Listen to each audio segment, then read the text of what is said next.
All right, this is SSA. It's SSA RLCS. Welcome to it.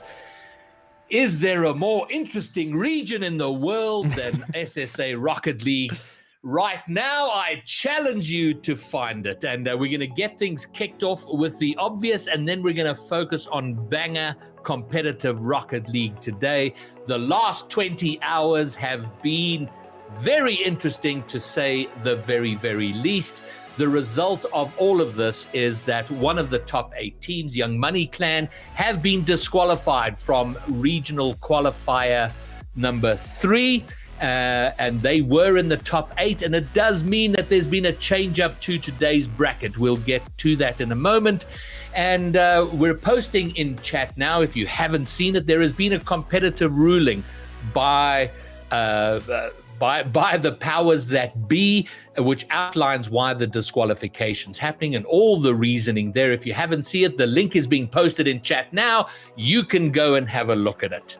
And with that said, done, and out the way, gentlemen, welcome to day 2 of this regional, the quarterfinals. Machtfish Q.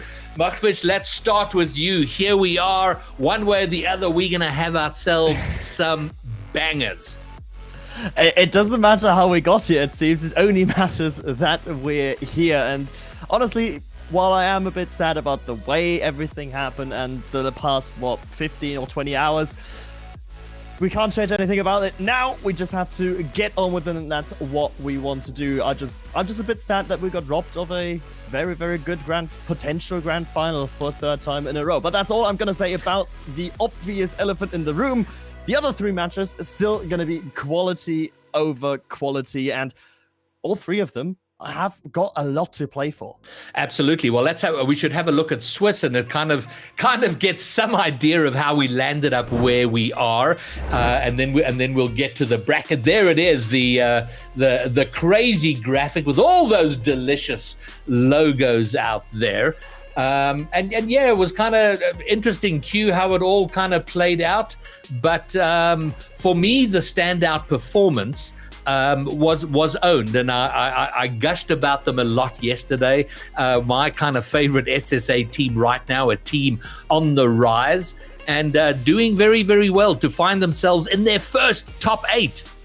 Finding yourself in your first top 8 and doing off the back of back-to-back series wins, right? It's one thing when you already have your basically 1 foot out the door once you've lost those first 2, and being able to put up dubs against some pretty solid teams as well in those last 2 rounds. When you talk about against Maniacs, and then also against the who they ended up playing, the Elites there in round number 5. I mean, 2 squads that I think were also in contention to be here today.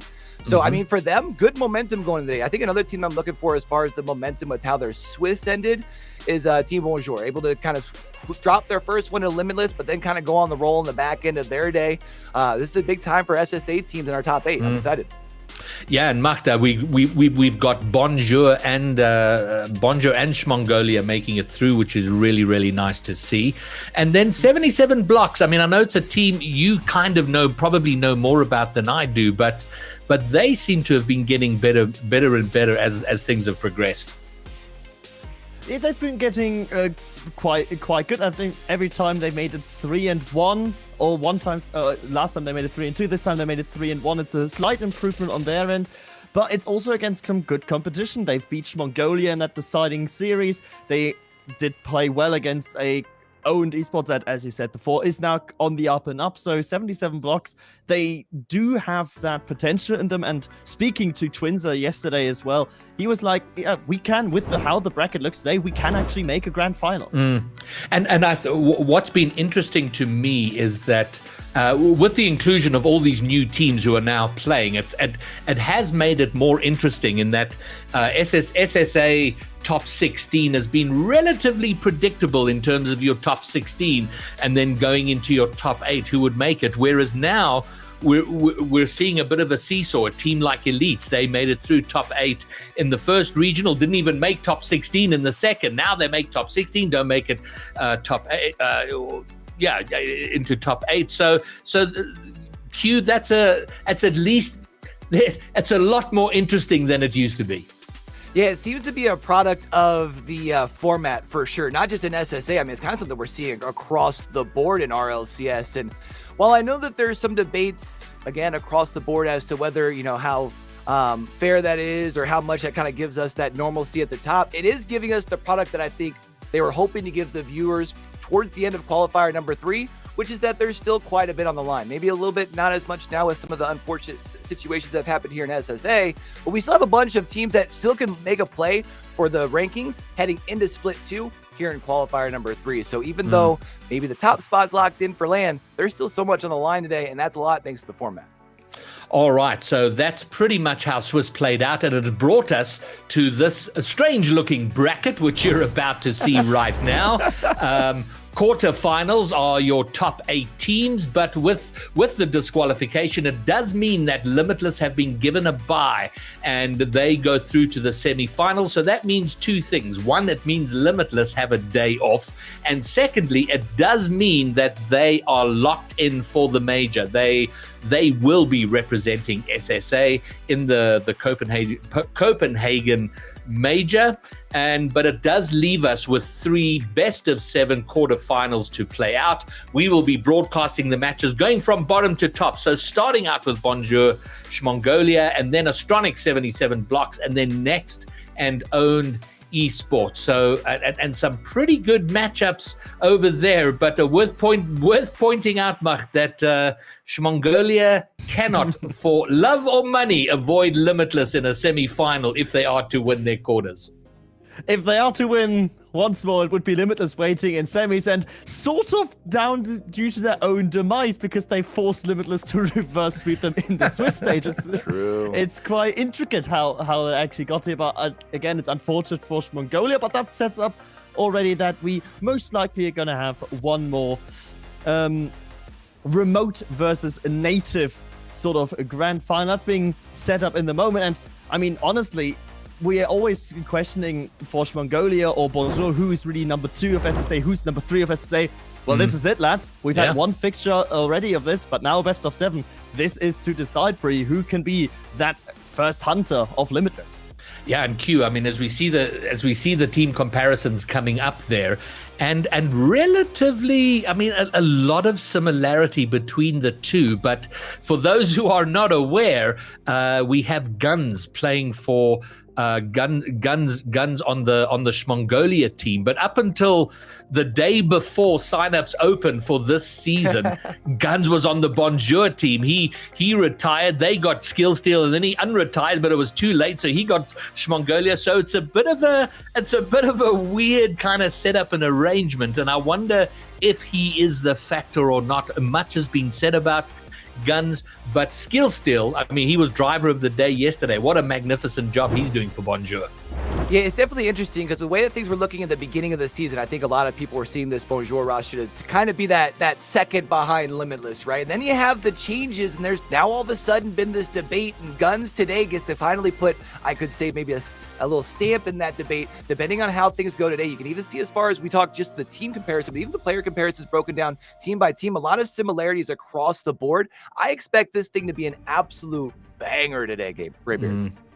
Well, Machtfish, I think there can be no doubt. And I mean, it would be disappointing if it didn't reach banger status. I mean, this has got Game 7 written all over it, right? This is the 2 best competitors that SSA has to offer behind Limitless. They are incredibly well matched. They're incredibly closely matched, and both of them have their little star players. Both of them have their little diamonds. Some a bit rougher, some there's not. But as we see here, Guns and Cams, the star strikers for their respective teams, over 1 goal a game, accuracy pretty much on par. So this is basically 2 teams that have a very similar setup of how they want to play and how they want to approach the game, now duking out against each other. And I love the fact that Bonjour is a team of 2 veterans of Rocket League in Skill Steal and Cams versus the sort of the new lights of the region's Rocket League in Snoozy and Guns. And that player comparison was incredibly interesting to me, just in terms of how close they were in so many departments, Q. Yeah, I mean, I think it just kind of goes to show. I mean, we kind of talk about what we're expecting here. These are two teams. They have the experience. Plus, you bring in someone like that new third phase to kind of turn things around as far as the chemistry here. Sometimes they're having that extra little piece, right? When you have that chemistry between the two, you bring in a third. It's just what's needed to kind of allow the ceiling to be lifted a little bit and allow the team to kind of push up towards that. I feel like in this case for both squads, we are seeing that a little bit. I know we kind of had the discussion of Guns leaving Bonjour for going the opposite way at the start of the season, but I still think that, I mean, these teams so closely compact. This I can't wait. It's gonna be great. I can't wait. It's also not just that, but also I feel like this match is going to be decided by both Werty and Skillsy, who are doing so much of the dirty labor, I'd say, in the midfield, trying to gain possession, trying to keep up pressure for each other's team, for their respective teams. So I feel like whoever out of those two has a bit of a better day, that could swing the series heavily in your team's favor. All right, well, let's get chat's input in all of this. And in chat, who takes this? You can vote now in chat. Hashtag SHM, hashtag Bonj, BONJ. Get your votes in there now. And we've seen some pretty lopsided chat votes, but I suspect we might see a little bit more of an equal distribution here. But while chat is voting, we'll talk a bit and see how that all fleshes out and plays out in the end. So Dirty Werty and Skill Steel, as again, two veterans, and it is really magnificent for me to see. I mean, Skill Steel was retired until about 7 weeks ago, but as most in SSA. Like, exactly, Q. And, so many people said, I mean, I was getting messages from people and like, Skill Steel has got like, I think he had stupid numbers, 50, 60 past 2 or whatever. And it's like, retired ? So he clearly did not, his passion for the game is not left. Well, it's retirement like it's retirement everywhere, right? In the esports space, I'm gonna retire, guys. 1 week later, I'm gonna unretire. 1 week later, I'm gonna retire. 1 week later, I'm gonna unretire. It's basically that perpetuum mobile that just keeps on going and keeps on going. And you said it, I believe, last week as well, Graybeard, is no one in SSA really retires for too long. They all have that competitive itch. All right, guys, we need to get into our predictions. As much as I'd love for us to dominate all the time, Q, let's go. Shmongolia, Bonjour, who takes it and what's the scoreline? I think it's going to go into the favor of Shmongolia. I think Guns has got, a little bit of a storyline that he wants to write on his own. I do think that this goes 7, though. I expect us to see this go the difference, but I'm rolling with Shmongolia. And then Machfish, you said it's got Game 7 written all over it. Are you predicting, firstly, is your prediction a Game 7 scoreline? No. It's got. I wish it to be, but my heart of hearts, it says to me, Shmongolia in 6, so 4-2. All right, fine. Well, I can't allow a desk sweep here. I think Bonjour. I think Bonjour can take it, so I'm going to go with Bonjour, and I will. I think they struggle to take it in anything less than 7, so I will go with Q's scoreline there, but obviously 4-3. So so there we go. Look, wow. Look. So close. Chat has a 54% advantage there for Bonjour. So I think that's reunion fans that are pouring into chat to come and support Wilu and the French connection of the Bonjour team. So Mach, you mentioned Werty and Skill Steel. Q, are there who are the difference makers for you on either team? I mean, I feel like when we look over on Shmongolia, definitely we've talked about Guns, but I do feel like the one player we haven't talked about enough on Shmongolia is Snoozy, right? Especially when we talk about on the third, you Snoozy, you Loozy. If it's going to take all 3 of them for Shmongolia to really be on fire, we've talked about how important it was for the other 2. I feel like it would be a little unfair to not at least mention Snoozy, because it will take all 3 of them to take down this Bonjour roster.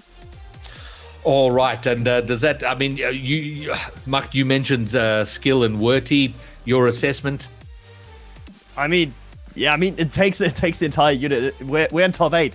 It takes the entire unit of a team to really fire on maximum power to get away with the win and to get the victory in a matchup that we all predict to be very, very close fought. And I love that assessment. And for me, that has been the success of Mongolia, Mongolia when they've played well. They as a unit have been amazing. It's all very well to have, someone like Guns and everybody talks about them, but they can't do it on their own. And it just doesn't work that way.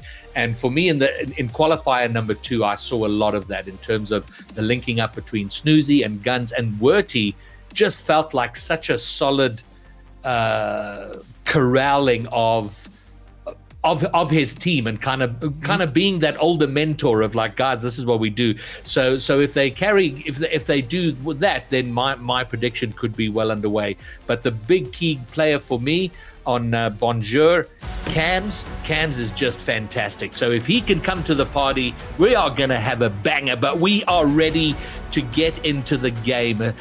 Mongolia team Bonjour, and Machtfish is going to be taking through debutante Olympic caster. So good luck, gentlemen. This is quarterfinals number 1. And this is SSA quarterfinals number 1, going to be underway shortly.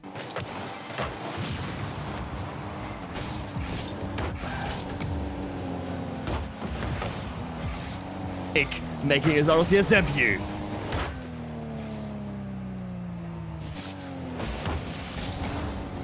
It has to be that way. I'm sure you give us a lot of insights on, of course, all the 6 players being a prior competitor here and knowing them pretty much inside out.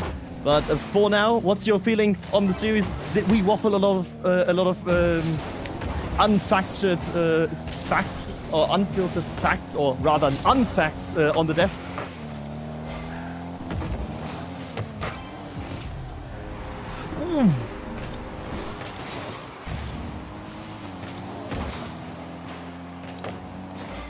And that is a 1-0 lead in favor of Bonjour. Cam slotting it atop bins.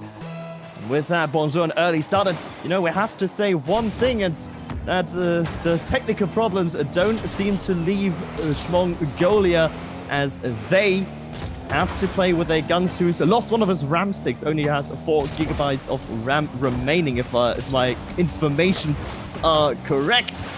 But that being said, he should still be able to perform to his best abilities. Skill Seal doing that, taking the ball to the side into safety. Hopefully I'm back now, hopefully I'm all good. But just talking before about that goal, very well placed from Cam, putting his team up 1-0 in game 1 here. 1-0, certainly doing Bonjour a world of good. Mongolia trying that with the counter-attack. Snoozy is there, but so is Skill Seal holding the defensive line. Werty trying to get Snoozy involved for a second time running. Will get his youngster teammate there on the flank. Guns now. We talked about his talismanic abilities in offense, but he can't break through Cam. Just talking about Cam, he's everywhere at the moment. Scoring goals, putting up defensive numbers, trying to keep his team out of being scored on here, but being scored on Werty, puts it high off the backboard. Cam's going to be the first man to the ball. Pinches it high off the roof. Team bump, Wulu putting it towards the half, but Guns dribbling out onto the sidewall. Can he get a second touch? Yes, he can. Towards Killseal. What can he do? 50 into the midfield. No one there. Demo from Wulu. Very good play from either team. Feeling each other out, seeing what they can do. Cam, another shot. Snoozy has to jump over one of the Bonjour members. The pressure right now is unrelenting. Seems like we're playing tennis instead of Rocket League.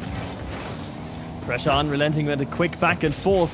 As Willie tries to hold down the midfield pressure here for Bonjour. Cam being bumped away by Guns. Get another beat in him. Not quite. Skill Seal able to dart us up to his level quickly enough, but still the pressure maintains from Bonjour. Back pass to allow Mongolia out of their own half. And now that the game has settled down a little bit more, Bonjour trying to take control of the game. And that's all they really need to do. Maybe get 1 or 2 more goals, slow it down. They're playing a very aggressive game against Mongolia, and I feel like it might work. Catch them sleeping in the back third, trying to put on some pressure now, but they just have to control it, play their team game, play their shots, and they're going to take game 1. But we still have a lot left, Mockfish. We certainly do. A lot of time still remaining, and now it's a 2v1. Guns taking to the sidewall up high. Trying to get Snoozy involved in the mid, not able to do that. Willu, the Reunionese player, able to get one long clear, and Skillsteel still lurking about for the second goal. Guns is wise to the flick and keeps it out from danger. Talking about Willu, we should call him the Ronaldo from Reunion. He's just put up impressive numbers, not only this first half of the season, but last season, taking his old team to Germany. So let's see what he can do here on the ball in the corner. 50 with Guns, flies out to the back left. Someone's on the first. Skillsteel. Werty with a shot. Can it go in? No. Willu saving the ball. Passes to Skillsteel. Now they're on a counter-attack. Up the corner. Willu off the wall. Can he find a demo? No, he can't. He gets a bomb. Is anyone there? Cam's off the backboard. Unrelenting pressure. Like I said earlier, 1 minute left here, Markfish. Anything to say? 1 minute left, and Mongolia under supreme pressure, but they do handle it quite well as a double commit coming out from Bonjour, perhaps opening up the back line. Werty taking his sweet time with the control touch. Great demolition in the midfield there from Skillsteel on Guns. So can open a lot of space for Bonjour to find that probably decisive second goal. The counterattack is not finished with enough accuracy, with enough drive towards that orange net. 30 seconds left, and it crosses the goal line. Can Snoozy put it away? No, he cannot. Looks like Sponger's going to get a counterattack here. Cam on the ball. Over one. Is that an open net? Yes, it is. 2-0 to Bonjour with 21 seconds left. 2-0. Cam gets a second delayed touch. Baits in Werty and gets the beat into the open net. Bonjour are indeed saying hello to Mongolia. You are not going to get an easy series from us this time. This is not going to be an easy series. I'm predicting game 6, maybe a game 7, but the way Bonjour are playing, they're controlling the game. They're composed in defense. They're clinical in offense. With 5 seconds left here, they're just going to close the game out. Mongolia looking to reset. No, it's game 1. It's not going to be too important, but Bonjour taking game number 1. Bonjour take number 1 in quite convincing fashion. They hatched Mongolia pretty much to their own back line for most of that game. Especially Mongolia just not having any sort of answer right now as to how to evade that pressure and how to retake control of their own fortunes here, Olympic. Yeah, as you can see on the stats, 7 shots to 6, out shooting Bonjour, but not getting the goals, not being clinical enough. Demos going the way of Bonjour. Willu with 6, definitely controlling that backfield, putting them under pressure, and just being a menace like he always is. Yeah, that menace is certainly helping Bonjour, and now it's on Mongolia really to find a comeback, to find something. You've got a lot of expertise here as a former competitor. What would you say after game 1? Simply, is it just case of warm-up game, we go next, or is there something obvious that you would already try to fix? Well, the easy way out, we would take it as a warm-up game, but as you know, you can't have warm-up games here in top 8, and you just have to take it game by game. You have to feel your opponents out, try and come up with a counter, and you just got to take them game 2, come out hot. Game 2, come out hot. They certainly do have enough time in the series remaining. Of course, it is a best of 7 here in the quarterfinals. And that second game is now going to be underway. Bonjour leading 1-0 in the series and leading 1-0 already in game 2. Cam just taking the ball up here for a simple air dribble. See Snoozy's up. He's like, you know what? I'm going to take a flip reset and I'm going to dunk Guns. Michael Jordan over here putting the dunks on, putting his team up 1-0, only 7 seconds into game 2. And Cam staying true to his pre-game goal-scoring total, where he scored about 1 goal a game. His quota already fulfilled in games number 1 and now also in game number 2. Mongolia's defense needs to get a handle on that young man, formerly known, of course, as Daisy, and the World Championship contestant from 2 years ago, and I believe from last year as well. Yeah, he's got a lot of experience for this game, whereas Mongolia have Snoozy, who hasn't really been put to a task as of yet, having these tough games for the first split. Guns, a bit of a newbie for last season, and Werty, the experienced veteran, trying to mentor these two youngsters in a positive direction. but they just have to lock it down, breathe, and that might be going top corner. Guns, can he shoot? No, Cams gets to the ball, and already trying to put the shooting boots on, but nothing happening within the first minute of the game. Nothing happening, but certainly some not too unthreatening looks at the target here from Mongolia. Bonjour has to be wary and has to be on their toes about that Mongolia offense. We have seen it time and time again. They can come from absolutely nowhere and score 2 or 3 past you, especially when you give Guns enough space in the air. That mistake's not yet happening from Bonjour, and the lead is still in their favor. Exactly. If you give Guns too much space, he's going to style on you, and he's going to style on you with no remorse. But Guns here getting a good 50. Snoozy trying to control the ball, miss jump, but gets a touch before they can shoot on net. Skill steal, jumping high, trying to get the dunk, barely gets a touch.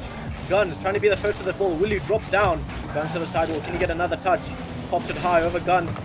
Over Cam. Sorry, Cam into the corner. Werty back into the defensive end. Skill steal trying to get the ball out. Snoozy getting a good 50, and they're keeping a very good pressure here. Nearly half the game gone. They just need to be more clinical in the opponent's half. Yeah, and that's sort of the issue for me. It's that every attack from Mongolia right now, it's too choreographed. It's too simple even. It's just bang a ball into the corner, hope for a whiff on the backboard, and then just try to score the resulting open net. But that's not coming. They need to be a little more creative on the offensive approaches. That was a demolition. Bit of aggression being thrown in the mix. They're trying to season their offensive stance with a little bit of a spice. And there we go! Werty finds an equalizer. Werty being in the right place at the right time. Snoozy slowing the ball down here. Pops over one, and Werty super quick to the ball, Sonic style, puts it over one, middle of the goal. Half the game left, and we're all tied, Markfish. Half the game left, all tied, and with that, it was also a bit of interference being played by Guns on the goal line, allowing that space in the infield, not really getting Bonjour that confidence or that ability even to drive out to meet the infield pass, and that was expertly used by both Snoozy and Werty. Now 1-1, and the scoring drought from Mongolia after 7 minutes 30 also finally broken. 7 minutes 30 without a goal may seem like a long time in this, but RLCS, anything can go. And talking about anything can go, Guns getting over one but can't get a past skill steal. Snoozy trying to get a double tap, leaves it for Werty, and Werty puts it top right. Lead to Mongolia.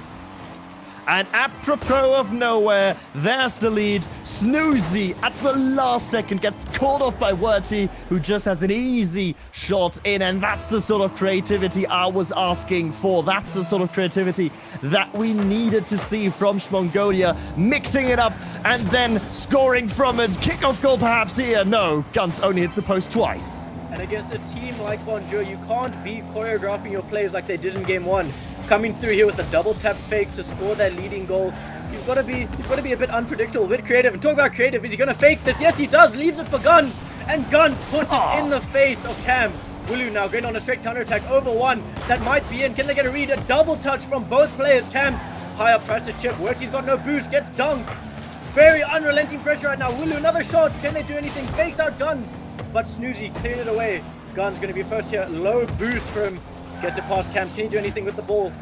Past one, past two. Can he find a fake here? Past in midfield. Werty is there. A bit too much power, Markfish. A bit too much power, but you can see there from Guns the confidence even on zero boost, zero problems for the youngster. But now he's got 100 boost, and that means 100 problems for Bonjour's defense. Cam able to get it a block in the first instance, but Bonjour are currently too passive. They're too far back, allowing Mongolia that precious space in the midfield, which they are more than happy to take. Right now, both teams are just choking each other out in defense. Guns here gets a good dunk, puts it to the corner. Can skill steal beat Snoozy? No, he cannot. Cam passing midfield to Willie. Willie, what's he gonna do? Soft touch straight down to Cam. Cam puts a shot on net, and he gets it past Guns. Tie game with 30 seconds left to go. Tied 2 apiece. And what a return pass. What a cheeky little 1-2 between Willu and Cam. Nothing that the defense of Mongolia saw coming, and Werty, he tries, he might, so does Guns, but just a tiny bit too late to the play. Playing a little bit of Barcelona ball there, a little bit of liquid football to get them the equalizer. 20 seconds left. Werty trying to get it over one. Willu low boost. He's going to try and find a midfield pass, but skill steal is not there. Werty with a little bit of a whiff. Guns back pass to Snoozy. Snoozy gets it over one. Can he get over another? No, Cam's on a counter-attack. Werty's low boost. Can Guns be the first? Pops it high. Beats over Skill Steal. Gonna control in his corner. 3 seconds left here. What's he gonna do? Is he gonna drop it? Drops the ball, taking us to our first overtime here in game number 1. Game Series one. overtime in our first series, and game number 2. I was questioning my own maths there for a second. If I could count to 2, but yeah, okay.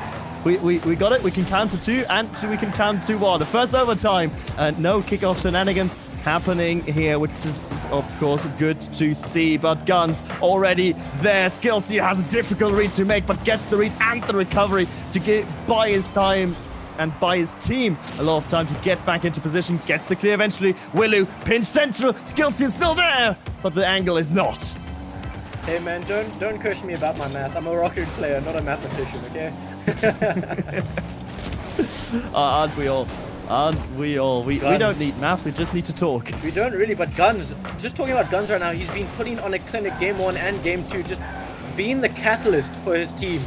And talking about Guns, like, he's done a lot really. Werty, being his teammate, being the seasoned veteran, trying to coach these guys through, gets a good bump on Willu. Snoozy trying to control the ball here, gets 2 touches. Cam got a lot of space, passes back down to Willu. Willu with a shot. Do they get the save? Werty clears it off his line, but it only falls to Skill Steal. Good 50 back into the corner, flies high. What's Guns going to do? Tries to get a control. Snoozy tries to get a pass. Cam looking for a bumper at demo, flies under Werty. Werty gets a good touch, but Skill Steal puts it high back onto the backboard. Can Cam get a shot on? Yes, he can, but Guns clears the ball.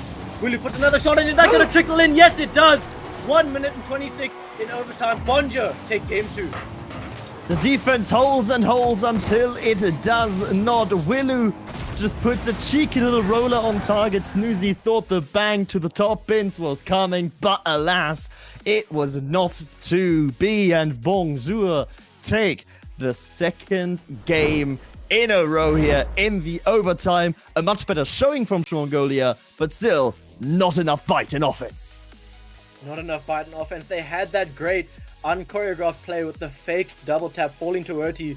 They just need to be a bit more unpredictable. Get those fake double taps, those fake plays, air dribble bumps. They just have to play their man. Play the game that they know how to play. Find out how to adapt and beat this on-fire Bonjour team. Bonjour, sometimes a little bit too passive, but at the right times active enough to get the equalizers, to get the goals, and to be up at 2-0. And now, of course, it's the eternal debate. You lost 2 in a row. Do you use your timeout? Because that, of course, is still available for Mongolia. Yeah, for me, basically, I would use my timeout, use it to reset, regain my thoughts, try and figure out something to do in this third match and ice up the series from here. Because you can't go 3-0 trying to reverse sweep one of the best teams in the country. Trying to reverse sweep, already a difficult task, but it seems like no timeout has been taken by Mongolia. They believe it was a bit of a fluke. They believe that they've sorted stuff out and can now face Bonjour. But as you said, Olympic, this is pretty much a must-win game for them, even though it's not match point. Even though it's not match point, like you said, it's going to be a very important game. This is either going to save your mental or put you in the mud. And hopefully Mongolia have the ice to take game 3 and take it to a game 7. Everyone wants to see a game 7. Everyone certainly wants to see a game 7 of the... Well, everyone but Bonjour, of course. I think they'd be rather happy with just having to deal with a sweep today. But Mongolia is not going to make it that easy already. Pressing forward here at the start of game number 3. The shot is on the crossbar and then saved away by Bonjour's backboard defense. Great backboard read, backboard defense there from Bonjour. Guns fakes out one. Can he flick over another? Snoozy's going to be there. Guns tries to get the bump. Willu backs off and Cam can try and clear this first team. Snoozy beats him to the ball. This is going to be a shot on net. Guns is going to be there, but Snoozy gets the goal. A little bit of a mistouch in net. And after 4 minutes, after what's that? 47 seconds, 1 goal for Mongolia taking the lead. 1 goal, and it's a cheeky angle there from Snoozy to even go for it. Willu, try as he might, cannot keep it out. Mongolia with a 1-0 lead, trying to be as aggressive as possible, but there comes Cams off the kickoff. Snoozy right there in his face. Get it out from danger. Trying to get it out of danger here, but now they're on a counter-attack. Cams Gets dunked by Gun. That's going to float high above net. Can Skillsteal be the first? No. Snoozy dunks him. It's still in that corner. Can they try and clear pressure, alleviate this? But no, Werty keeps put on the pressure. Mongolia with unrelenting amounts of pressure here. Snoozy high up to the ball. Tries to take it off the ceiling. Skillsteal's first time to the backboard. No one's there to meet him. It's going to be a free double tap. Bounces it low. Guns cleared up into the midfield. Meets Willu. Willu off the backboard. And Snoozy tries to clear pressure. Take a breath. And they need to figure something out to try and clear this pressure. Figure something out. At least now they've got boost in their tanks. That was looking quite dire not a few moments ago. Still, the pressure and the possession for Bonjour remains. That's an awkward bounce, and the bounce is gonna pay dividends for Bonjour. Skillsteal steals the lead and puts us back even. Snoozy with a bit of a backflip moment there in the corner. Maybe not reading the bounce as you'd like, and Skillsteal saying, I love this, and putting away probably one of the freest nets he's had in his career. And also not to underestimate, of course, Cam with the demo on the goal line, making life a lot easier for his teammate. A team effort here for Bonjour to get their equalizer, and still they press forward. Skillsteal, good challenge on the left flank. It's not going to beat Werty on his backboard though. Cam's got the ball here, puts it high up the wall, puts a pot shot on net. Is that going to be in? Werty cannot get to the ball, didn't have any boost, and Cam just slots it off the left wall. No one really challenging Cam in the midfield. Snoozy driving away, Werty not having enough boost, and then oops, that ball just landed in your net. Too much space given to Bonjour's offensive talisman. Well, that talisman certainly does sparkle today. He really is shooting like this is one of his best RLCS performances ever. Trying to get a third goal here. Guns tries to fake out in front of the goal, nearly gets punished for it. Putting it high up over one, can he get it over another?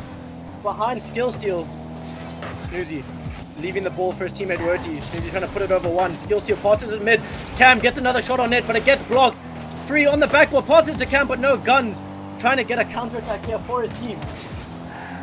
Guns trying to get the counter attack, but misses the boost steal crucially. Werty also not getting it. Back right corner boost for Bonjour. Still there as an option. Still there for resource management. Not needed right now as Willu gets a good clear against the Mongolia attack, but it's only one goal between the two. Still a lot to play for and a lot of time for Mongolia, of course, to find something as the Wifty comes through in the midfield. They still have a lot of time, as you said. Just under half a game left to play, and they really need to find something unless this game gets out of hand and goes to Bonjour. But a good dunk from Werty into the corner. Snoozy popping it high over midfield. No one's jumping for Snoozy, and that's going to be a goal for Mongolia. 1 minute 40 left on the clock. Game is all equal. Game is all square. Again, the infield pass comes through, and again, the infield criminally under-defended. Snoozy shot placement, absolutely sublime behind the last defender. And Mongolia find an equalizer, but are immediately on the back foot again. The reunionese Willu takes Bonjour up 3-2. Talking about an equalizer, here we have the Punisher.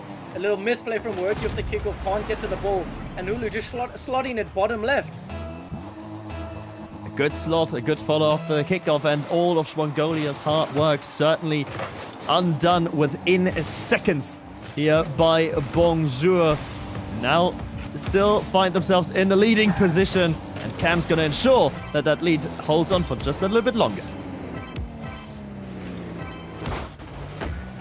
Good 50 here from Snoozy, putting it hard to the backboard. Gun gets another 50. Can Werty get a dunk? No, he cannot. Cam clearing it into his back corner.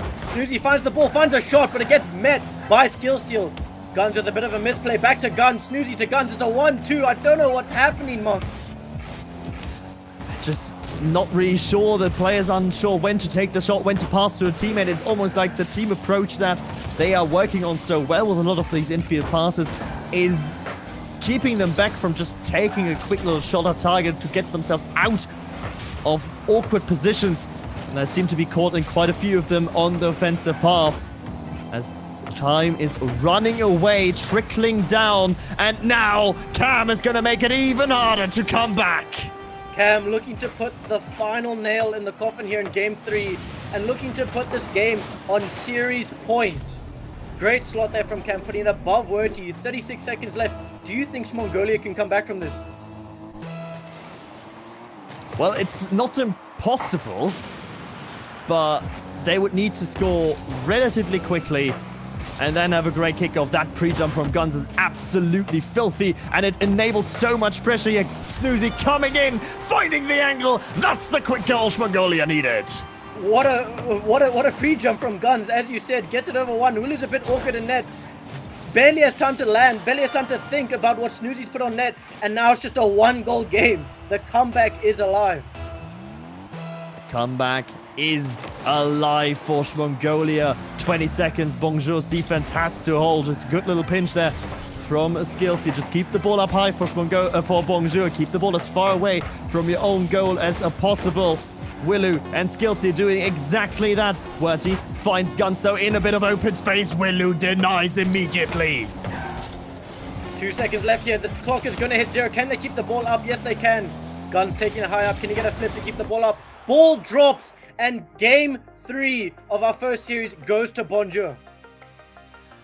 On the brink of a sweep are Bonjour after 3 games played. But does the result tell the entire story? In my eyes, it doesn't necessarily. This is a very, very close-fought game, a close-fought series. In the end, Bonjour just has those little minute details down a bit better. It may look like Bonjour's up 3-0 right now, but these games have been insanely close. 2 1-goal games in the first game, just being a little feeler. 2-goal game. They just need to communicate in defense, Mongolia. They've got what it takes to score on this team. They just need to reset. They need to calm down and take next game as if it's their last, because it basically is. 1 step at a time to a best of 7 reverse sweep. It has been attempted a lot. It has never succeeded, to my knowledge, in sub-Saharan Africa. Best of 7 reverse sweep.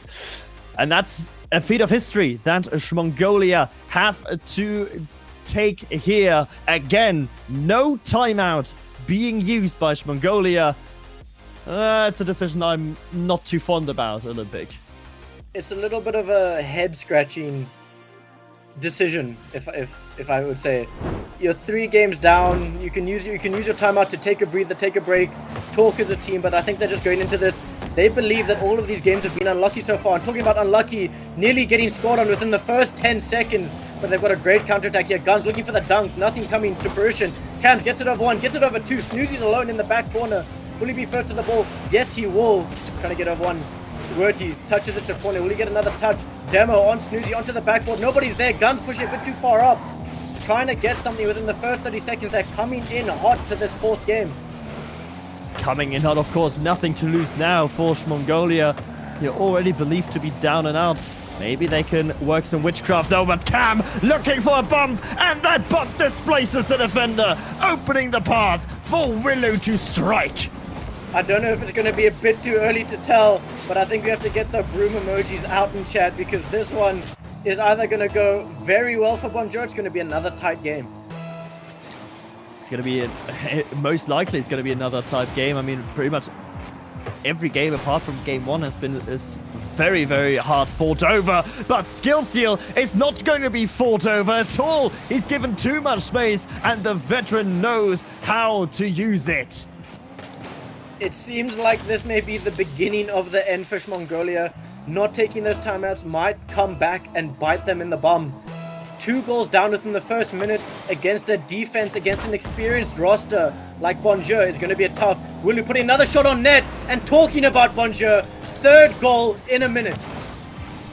3rd goal within the same minute. 2 for Chute, his 50-50s for Cam. And then Willu again, the open net to shoot at. Well, not entirely open, but open enough for a player of his caliber. And you know, Olympic, after the 1-0, I was going to ask you if you know about the first rule of the reverse sweep. What's the first rule of the reverse sweep? In order to reverse sweep, to truly reverse sweep, you need to be behind in that decisive game. So Mongolia have done that. They're now behind in the first game they need to win. Granted, it's not usual to go behind by 3. They may be down by 3, but I'm going to believe in your ruling for the comeback. They may be 3 down now, but there's 3:36 on the clock here. Werty into the corner. No one's there. That might be an open net for Guns, but no, it bounces off the backboard. Oh, it bounces off the backboard, but still there come Werty. It's going to be denied on the goal line. Guns, again, taking control, getting it past one. Not enough, not a lot of boost, but double flip resets nonetheless. As he gets the pass, it's a fake. Cam can't get to it. Skill stealer can, but there is Werty to punch it home. I don't wanna jinx it, but they were behind in the reverse sweep projection, and they might be coming back now. 3 minutes 14 left on the clock. They get a goal to bring themselves back within 2 here. Trying to claw anything they can. They just need to take a breath. Need to play their game. Snoozy not getting to the ball. And that's going to be a 4th goal for Bonjour. Just a little bit of a kickoff mess up here from Mongolia. It's the second kickoff goal they concede.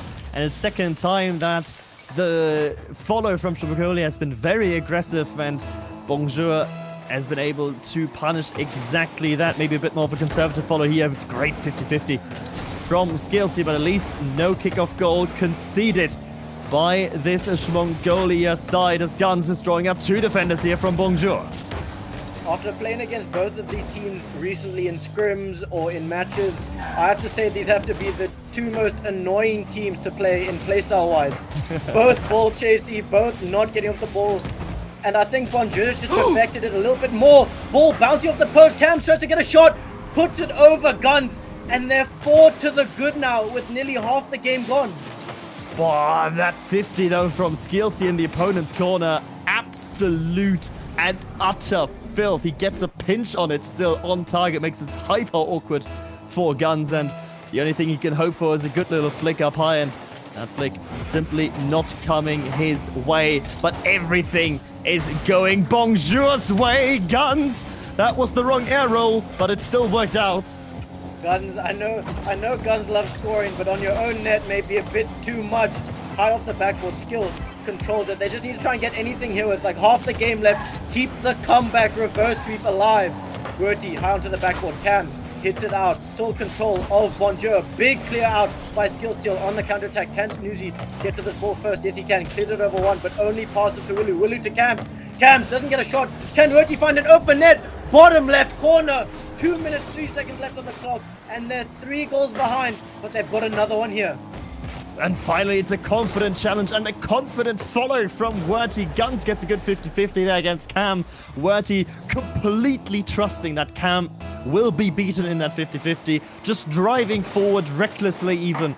But if you're 4 goals behind and only 2 minutes 30 to go, or 2 minutes to go now, and I mean, you got no other choice but to trust in the best possible outcome, even though that has not been your game favor. But they're on a second. There's a second one. Gold by Snoozy. Mongolia looking to throw the kitchen sink in an all-out attack, and they're throwing Snoozy at the ball, and he's just been on point. His accuracy has been second to none in the series. Could this even be? Dare we think about a comeback from Mongolia here? Werty certainly does, as he fakes it past one. Snoozy coming in, but doesn't get the angle past Willu, but still keeps the ball in the blue half. Pinch from Bonjour is going to clear a lot of space. It's going to give them a bit of time to breathe. And now, this Mongolia onslaught, it will certainly continue. You know how they say you've got a caster's curse if you try and mention a reverse sweep or anything? Does it really count if I didn't start off as a caster? So does you're still casting. I think it's the act of being a caster in the moment that counts. Well, hopefully I can break that caster's curse and get a game 4 here for Mongolia.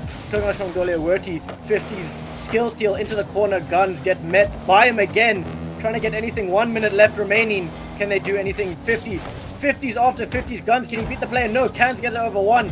Can he get it past Werty? His ex-teammate 50 high, back into the corner of Mongolia. Touchdown. Soft touch Cams, back up to the wall. Willu, back pass to Seal. Some liquid football being played here.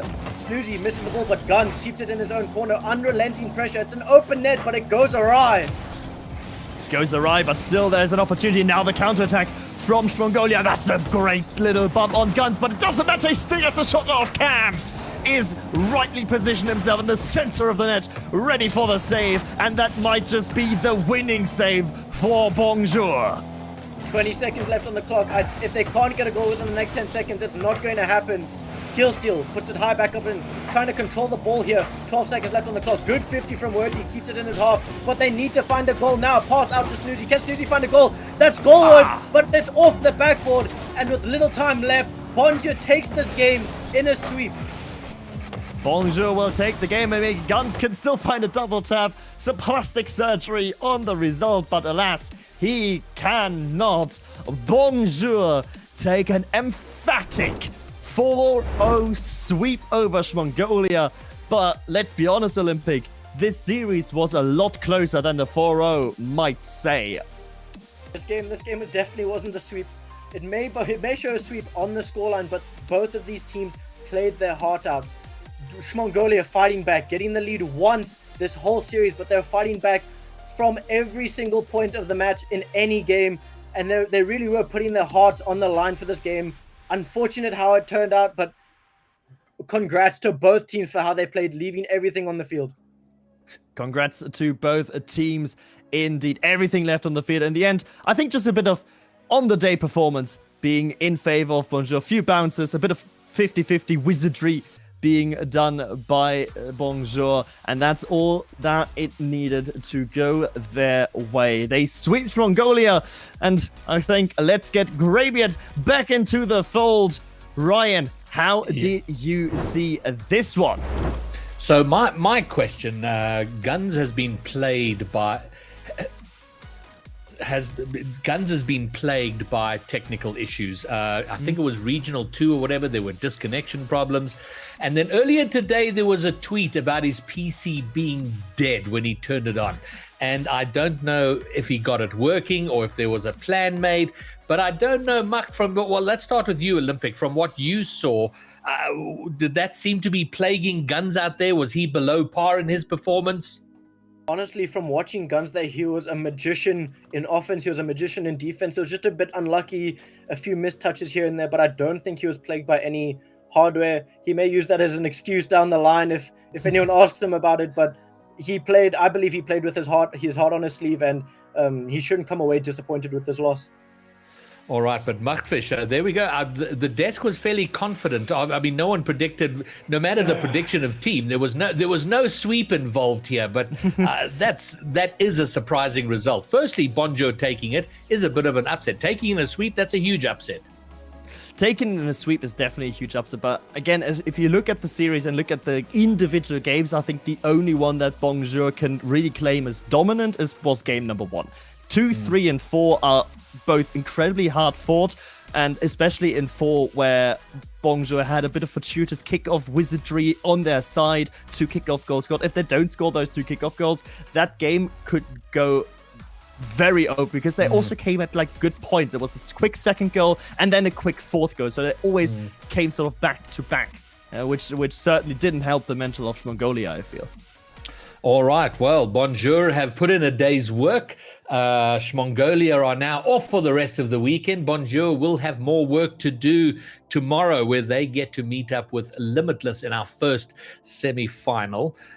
So, yeah, well done to them. And Driver of the Day will be opening in an hour. So, sort of partway through the next series, Driver of the Day, where you can vote for your Player of the Day, Driver of the Day, the most impactful Player of the Day. So start taking your notes on who that might be. Perhaps it's Cams. Maybe it's Skill Steal once again. But that wraps it up. Just like that, our first series is done and dusted. We turn our attention next to our next game, which is coming up after this break.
All right, one quarterfinal out the way, another 2 to come along, and Pyro, I'm gonna roll right to you. I know you woke up fairly recently, and you were up for a lot of the night, so I don't know how much of that you caught. Are you surprised by the result there? So yeah, no, I caught the whole match. Of course, this was going to be a banger of a match because Mongolia, basically they've had 2 chances to play Limitless in semifinals already this season. Bonjour say, listen, that's too many. You've had your chance. You got swept last time. And Bonjour say, it's our turn. All right, we get a chance now in semis. So I think that's how it went today. Obviously, this team of Bonjour, there is so much potential. We know these 3 players. We've seen them on the field time and time again on different teams. Kind of just waiting for that combination to click. And today, certainly did. I mean, well, Pyro, first I got to say, the reason, sorry, I'm going to come to you, Mark, because I just want to say to Pyro, I specifically wanted Pyro to be on from the second series so he could have extra time to sleep. And 2 days in a row now, you've not taken advantage of that. You've stayed awake and watched the games anyway. So I'm just going to put you on from the first one. Mark, you were saying. Just adding on to that point from Bonjour, I've just have a quick little peek at the stats. And overall, Bonjour's have just immense stats. Okay, Cam's have 50% shooting accuracy. Overall, the team shot at 42% in RLCS. Cam's rating on shift is 1.7 for this series. That is absurdly good. He's got 500 score per game. He's got nearly 2 goals a game. He was 80% goal participation. Basically, Cam's was really, really good. And having him be so on fire, having him been enabled by Willow and Skillseal made it so difficult for Mongolia. This was possibly the best Bonjour we have ever seen up to this point. And I think, okay, so I think you've both sort of spoken in a bit of a harmony there, because Pyro was talking about that roster clicking, because their performances earlier in regional, in the first qualifier and definitely in the second, like they've got all the skills, but there was an uncertainty about what they were doing. But with what you've just said, from a statistical point of view, and what you've said, Pyro, it absolutely does seem like they've kind of figured out whatever they had to figure out, and almost rediscovered, Pyro, their own confidence in what they're capable of doing.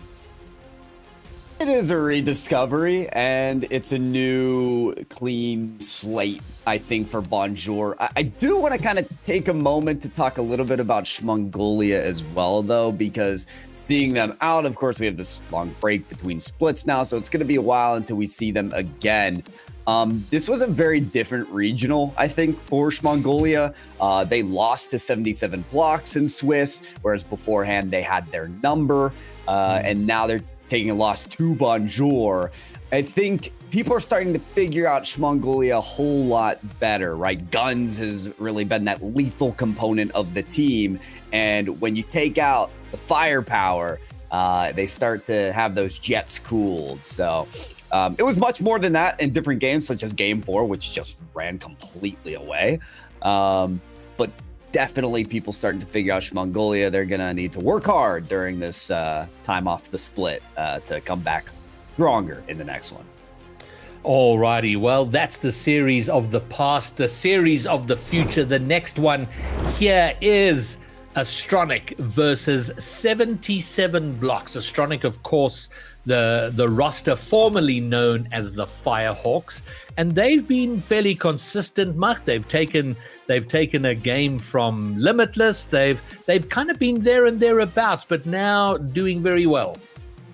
Certainly doing very well, and the Spaniards have been, recently being picked up by an org. That's always great to see, but twice now, I think, in both regionals, they've run into either Limitless or Mongolia in the top 8, so are yet to break over that top 8 barrier. 77 blocks the last regional playing against YMC, so having a similar fate. This is really their first regional and the best chance for both of these teams to really make an impact, to really go for that top 4 or maybe even a grand final. I certainly believe the winner of this has it in them to go all the way. All right, and then on paper here, Pyro, Astronic looking the stronger team, but I don't know if you've seen enough of these two teams to form a cogent opinion about strengths, weaknesses, or otherwise.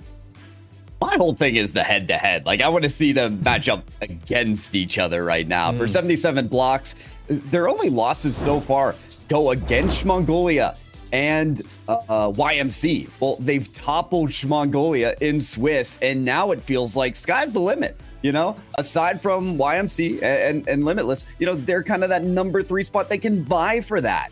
And I think the former Firehawks and now this team of Astronic Skill Quest is a great challenge to, as Mocked is saying, start that road to a potential championship bid.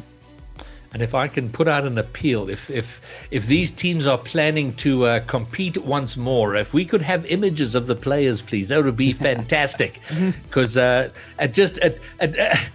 brings it down a notch when we can't get a sense of who you all are there. But Machtfish, the team comparison there, the player comparison there, I don't know if anyone stands out as key players, keys to success, to unlock success for either team.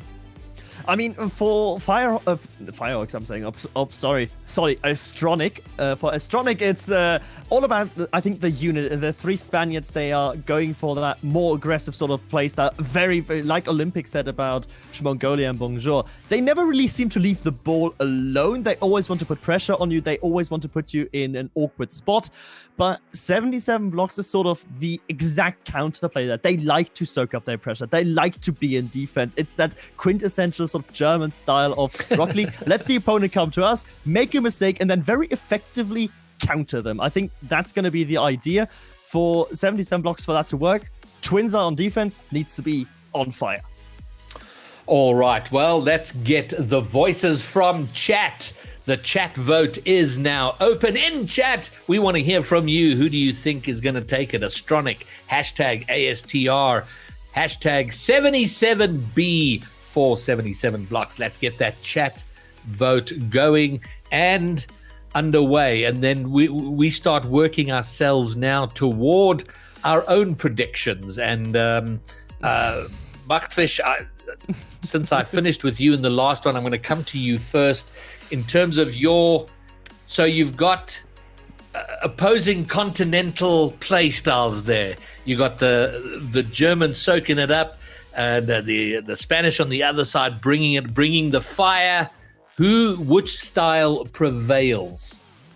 In a completely and utterly unbiased caster prediction, I'm going for my countrymen. I think 77 blocks, this is their best chance yet, and I believe they are still a small step, but nonetheless a step above Astronic. That being said, Astronic is going to make it very, very tough on them. I predict a 4-2. All right, and Pyro, Germany, Spain. Yeah, wow, what a surprising pick there from Mocked Fish. I am blown away.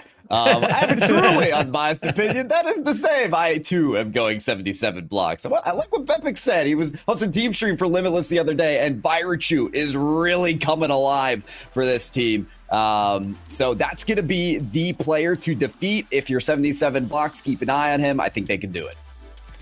All right, and I'm just sort of glancing over at the chat vote, which is still going. It's currently Astronic 58, 77 blocks 42, so they've already gone against you. And I'm going to go hang out with chat. Why not at 54%? Which 54% voted for Bonjour in the last, by the way. Chat got it bang on there. So I'm going with chat. It is Astronic versus 77 blocks. The second of our quarterfinal matches gets underway right now. This to lock in our next semi-final berth in Qualifier number 3. Will this be the series that goes 7 games, or does it only go a couple of blocks? 2 teams enter and 1 team advances to championship Sunday. Astronic Skill Quest versus 77 blocks. Let's get down and do what it does. Yeah, it's good to join you in the booth, but let's get down to the field here. Game number 1, the best 7 of the quarterfinals. We just got off a sweep, and it feels like, I don't know, one team seems to come alive on the field and get fired up, but the analyst desk, including myself, thinks this can go the distance. Yeah, I hope to see this thing go the distance. You know me, Pyro. I'm always a hashtag for the content sort of guy, but I do want to see which one of these teams can come out here and really assert themselves here early. And Yellow going to do a good job with that 50, leaves it off for Mario, who's going to send the shot towards the net. Easy sent aside for 77 blocks here. Twister going to do a good job trying to send this thing down towards the corner. Launched aside from Energizer. I think was looking for Twinzer, but unable to find the connection. Yeah, already you're starting to see that control come out from 77 blocks, plus a double demolition.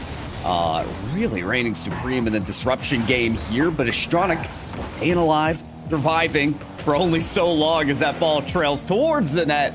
Thankfully for Astronic, it doesn't find its way in. Twister here is going to do a good job with the contest in the front corner. Make sure this is a little bit slower push out here from Astronic. We do see doing a good job pushing forward with the whole squad. I thought was going to be able to maintain the control, but I like what we're seeing right now from this 77 blocks team on defense, really restricting the amount of time that we're seeing Astronic spinning down, able to set up shop down the offensive side, but we also haven't seen their offense really be able to step up much and put anything really scary towards the net in their own right in this first 90 seconds either. Yeah, they're looking to get that chance here. Certainly at some point they will. Twinzer gets that read off the back wall, and Mock mentioned it earlier. Twinzer so solid on defense. He said they don't mind taking on the pressure and containing it in a way that is excellent. Twinzer is so solid on the back line, a beast, and will be called to action to make those type of saves. Energizer able to turn around, make a play on that ball, pass up here to Twinzer as they start to enter the offensive zone one more time here for 77 blocks. Good job by Byrichu, able to rise up and stop that attack here from 77 blocks. Still sitting around that midfield line though, and it is our orange squad able to gather things up. Left off for Twinzer, touchdown, but Mario coming from left to right, able to get the save and sends it back towards midfield. All right, Twinzer asked for defense, but coming alive on the offense. Great angle, but just not enough power to take it over the line. Astronic instead, we're being battle tested on defense. Energizer, the midfield pass, knocked away by Byrichu. And not enough boost to contend with another touch there at the midfield. Twister from the corner. There's a high touch. Mario has to defend, does clear away. But Astronic, they need that next step. They need that sequence of touches to get across the half-court line. Yeah, looks like at least that's going to be here from Mario, at least moves up into the offensive side. The question is, can you actually gain that control down here and start to get some sort of semblance of offense going? They've been able to register 2 shots, but just doesn't feel like they've had much going. It's going to be a beautiful pass to Mario, punches it home, and Astronic is going to be the first on the scoreboard. Well, Byrichu on the stat sheet has been the resident striker for Astronic this event, but he's not afraid to be a little selfless. Take it to the mid, hand it off to Mario to kick it in. First goal for Astronic. Now let's see if they can hold things down here for these next 2 minutes after being able to be the ones to strike first. Nice steal here from Mario, able to take the cookies. Can you punch it home? It's going to be sitting right in front of the net. You can see Ed Yellow was trying to close the distance to see if they could make a play on that ball. Just a step behind here, but Astronic doing a good job on their defensive rotations. Everyone's going to be able to get back. Now going to be able to play from downfield and make sure they're set up to get the stop. Twister almost sends that one in though. Oh boy, Energizer wants to work this ball themselves. How about a second touch? Oh, it's over the line. It was a bit too close to call there for a second cue, but eventually landed in. Yeah, how many times have we seen where a player like Mario is able to make the play to punch that thing out there? You got to make sure you see that ball come all the way across, and inevitably it does. And now we are all tied up. 90 seconds still here left on the clock for our teams to try to avoid sending this thing to overtime. Oh, surely not. That one a little too close off the kickoff. And already 77 blocks trying to work off that momentum of the first goal. A lot of people say it could be the toughest one to score. So the floodgates, could they be open now? 77 blocks. Redirect the other way into the corner. Twister, follow this up. The shadows alongside that sideline. Windsor from the corner. Quarter tank a boost, but leaves it there off the ceiling. Ball comes right off the crossbar. Astronic coming close to these power shots landing in.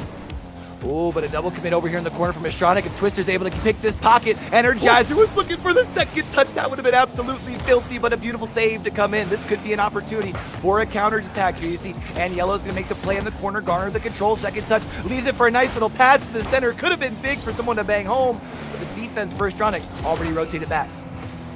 Oh, Byerchu, is there a bomb? No, shot comes from Yellow, but that's not enough either. Working this around the corner, but 77 blocks. They've got a blockade there. They can't get through. They can't get past, but surely Energizer does across the field and past the last defender for the second goal. Oh, able to get it over one. Byerchu needs to at least get a nose on it there, unable to do so. And that's just a wide open net over on the other side of the field. 16 seconds here for Astronic to try and make something happen.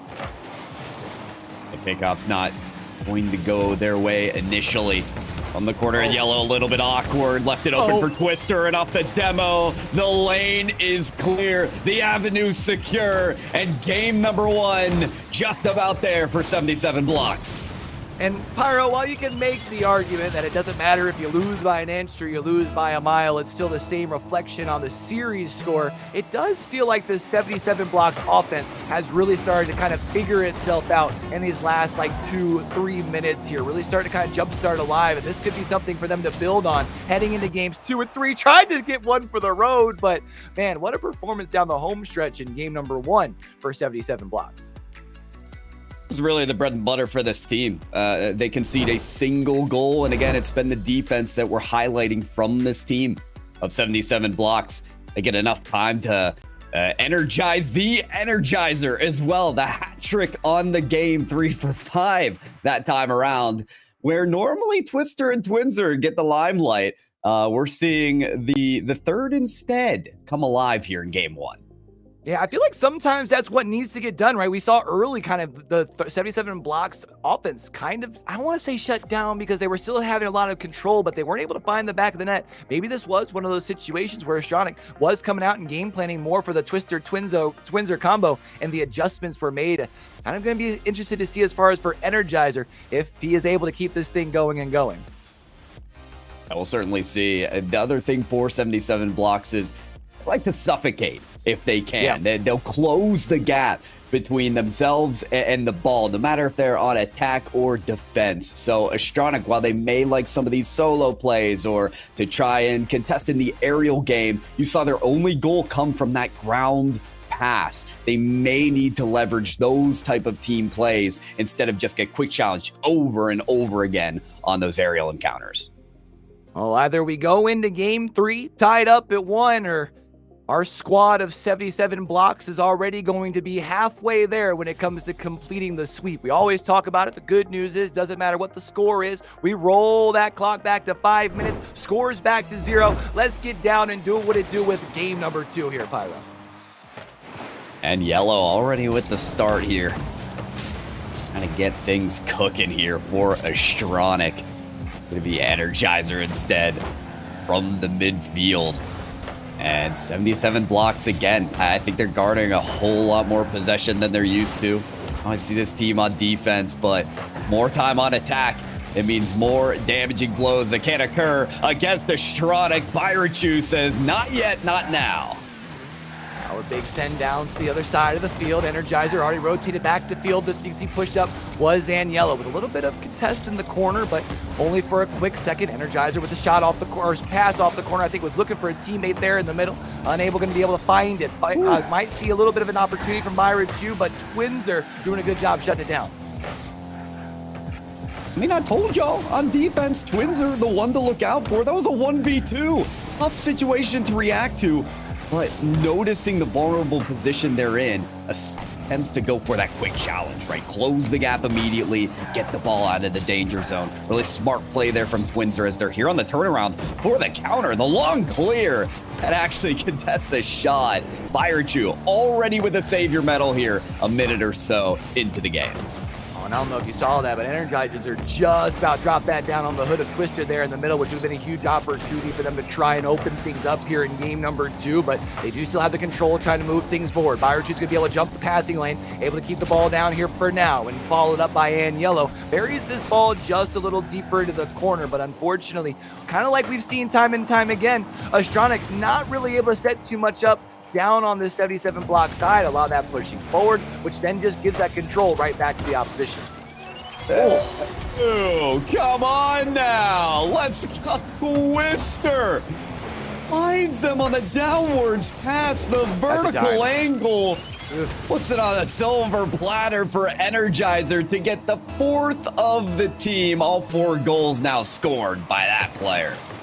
Just rolling right now. He's doing such a phenomenal job as Energizer. He does look like we're keeping things going in game number 2, which means if you gotta not just shut down the duo, but now have to worry about everyone. Not sure how you game plan for that. Not on the quick adjustment here, at least for now, and Yellow gonna try and get this clear out of the corner. It's gonna be a help with the pinch from Byrachu, able to get it past the midfield line, but again, losing that control right around the midfield, gives the control back to 77 blocks. Big play by Energizer going coast to coast, and that's going to be a second one here for Energizer. I'm calling it now. Timeout after this game, and the game plan is deny Energizer some way, somehow. Get this guy off the field. Get the demolitions going. Challenge this guy. And for Astronic as well, some of their recoveries leave more to be desired. I'm seeing them kind of kick off the lip of the net and be kind of slow moving back. They need all reinforcements in position if they want to defend those counterattacks. Yeah, it feels like maybe just a little bit of seeing the mental getting a little bit away here, understanding the pressure that they're on. Nice rebound from Twister off the shot from Energizer, and it's going to be 3-0 here. They continue to run it up. Okay, so someone other than Energizer can score on the team of 77 blocks. We know that now, but of course, it's still assisted by Energizer close on the post shot. Astronic having a really difficult time dealing with the seasoning of the peppering of goals one after the other. It's too much. Byrachu looking to try and center one over, but the only players that were sitting there, both from 77 blocks, neither of them quite able to get the clear, as Mario's going to field this. Sends it off the rebound. Byrachu looking for a follow-up shot, but Twister doing a good job on the defense. Second touch as well, leaves it upfield. Oh my goodness gracious, 77 blocks, now up by 4. Get it with the wheel, Twister. Look at the power on that. Finds the heck of an angle there for the 4th goal. Astronic, they can't keep up. There's a reason that I think our desk was leaning the way of 77 blocks, and they are showing up the play today, and especially being led by the way of Energizer. 2 goals, 1 assist, now 2 saves in this game, truly doing it all and leading from the front. The unusual suspect when it comes to 77 blocks, that just goes to show you that there really is no weak link in this very, very strong chain of 77 blocks. And no weak links found at this point. But for Astronic, I think they're trying to work off their strongest links right now on that latest possession. After we see the misfire from Energizer there, you saw Byrachu start to solo play the ball, right? Take it as an aerial, back to the ground, contest on the 50-50. They want to work in these solo play maneuvers. Problem is 77 blocks so good on the reads and dunking this ball away. That's a save from Energizer. Reads the shot from Byrachu. Twister in the midfield to send this up to the sky. Byrachu again trying to work on this solo play endeavor, but it's just not enough. Mario gonna try and see if they can turn it around and feel like over on the side of Astronic, you would like just to at least give yourself 1 heading into game number 3. Give yourself something to be able to build on here in this closing minute, and Yellow's gonna launch that forward looking for Mario. Mario was gonna try and get the second touchdown, but Energizer, not just being the catalyst on offense, but also delivering so often over on the defensive end as well. Ooh, midfield pass. That was what was working for Astronic in game number 1, but all still red. 77 blocks. They're back on the attack for the final 20, though this is a demolition to open up the field a bit. And Yellow out to Mario. Double tap off the backboard. Still not enough. And in these final 10 seconds, it is still scoreless for Astronic. A convincing victory for 77 blocks, who allowed one in the last game, but simply none in game 2. Defense has been able to show up once again in game number 2, stepping up just a little bit more, and the offense continues to produce for the 77 blocks. But the one thing that I can't help but wonder, Pyro, what kind of snacks do you think Energizer's got in his backpack right now? Oh, man. I mean, clearly he's fueled up. Clearly the Wheaties were eaten this morning. This is a player right now who has scored, say, 5 of the 7 of this series and assisted one of the others. So clearly punching the numbers in the stat sheet. We've got that timeout called here. Yeah, save your medal. He's got the most saves on the game, too. He's doing it all. Front to back, coast to coast on the court. And that is part of what's forcing Astronic to call this time out. If I'm not mistaken, they scored the first goal or one of the first of the game last time. So this is just blow after blow against them. They've got to take a breather.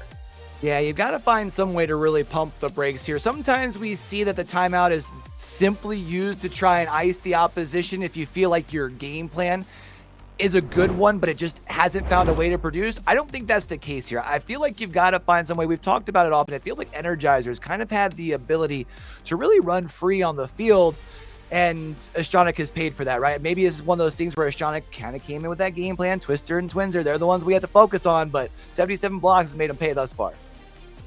Well, you mentioned all the space being provided here to 77 blocks. I think you bring up a really good point. The midfield especially.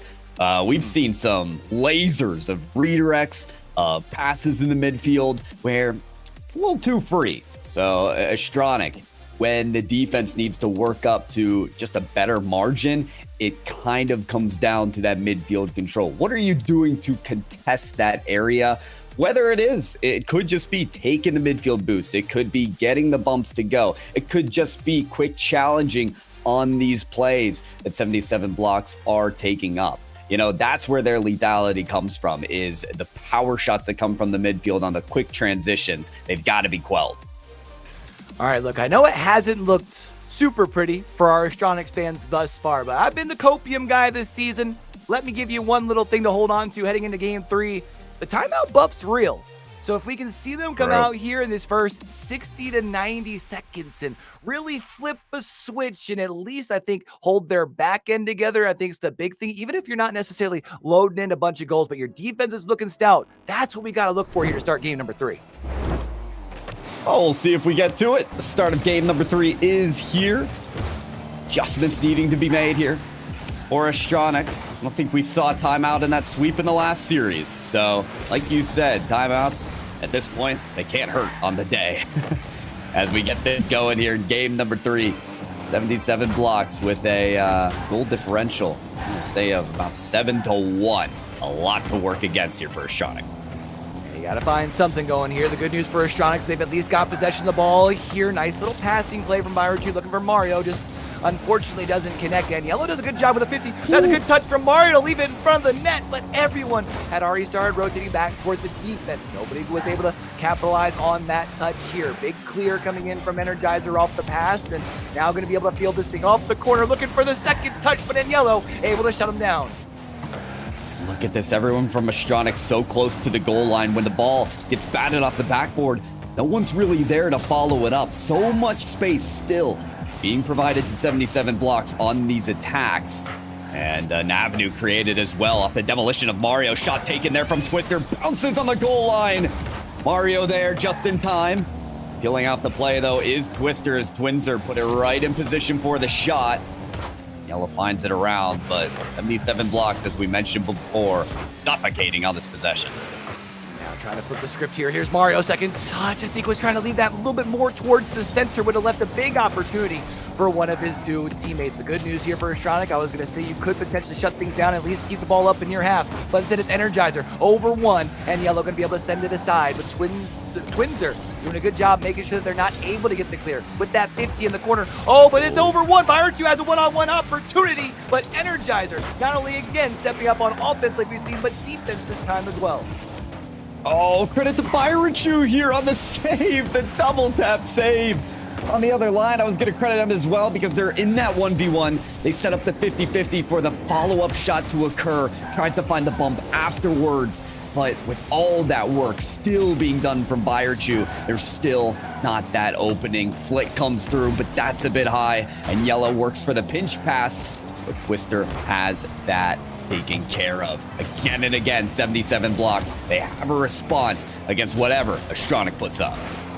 You gotta say, I'm getting concerned a couple of times. We've seen when Astronic has been down here. The third back has almost gotten caught a little too far forward. Doesn't matter this time as Byrochu punches it in and gives them the lead. The thing I was going to say was I was worried about the counter, but who needs a counter when Byrochu able to just go the distance under one, over the other two, and that's something of beauty.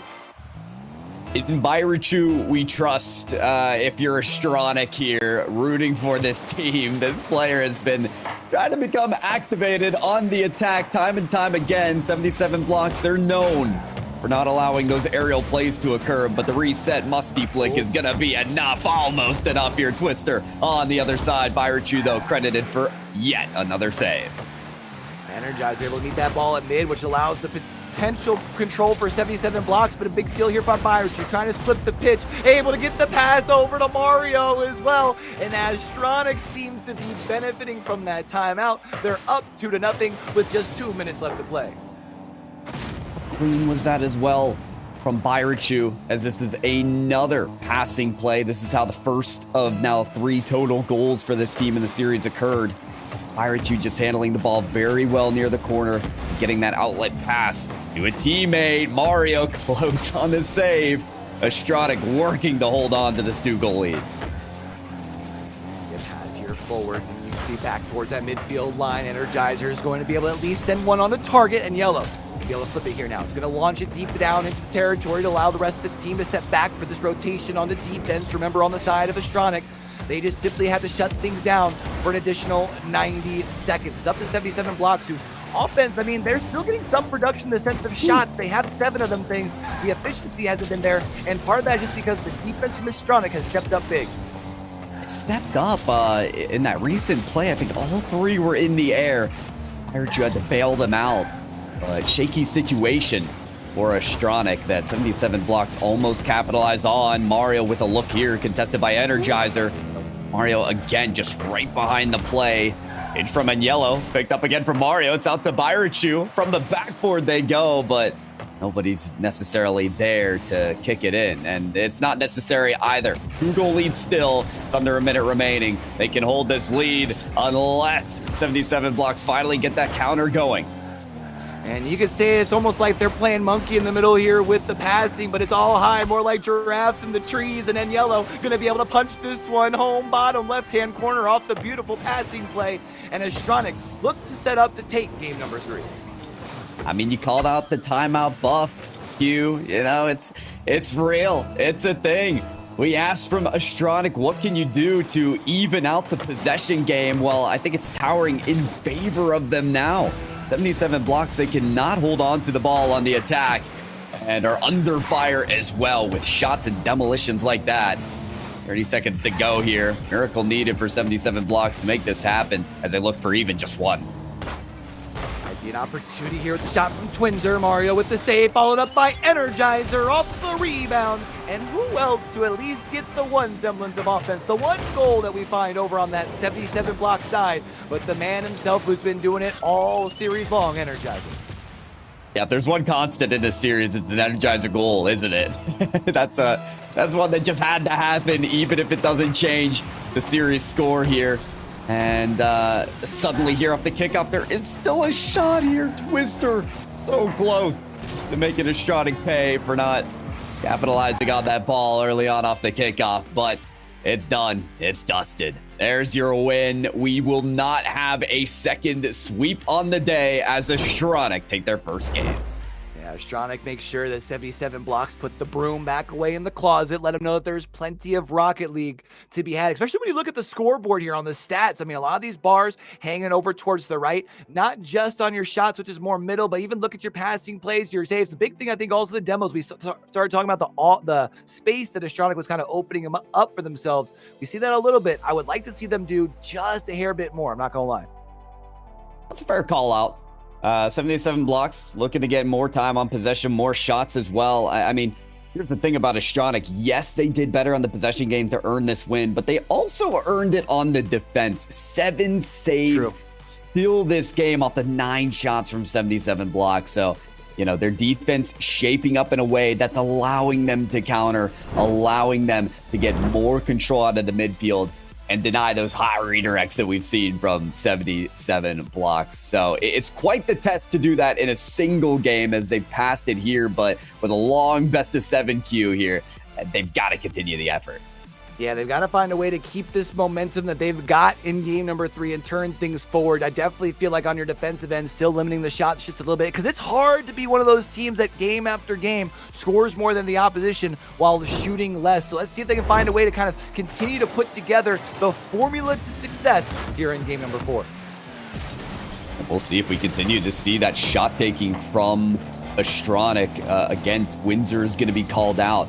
He's been the stalwart defender of 77 blocks, as there is a big save made and needed. Oh, right on the line. Already the defense shaping up when it needs to from 77 blocks, but that one was from anyone other than Twinzer. I think that was Twister and then Energizer to the follow. You can see here, still taken to the sky. That's left off the backboard. Biscuits in front of the basket. Someone punched this thing home. Mario tries.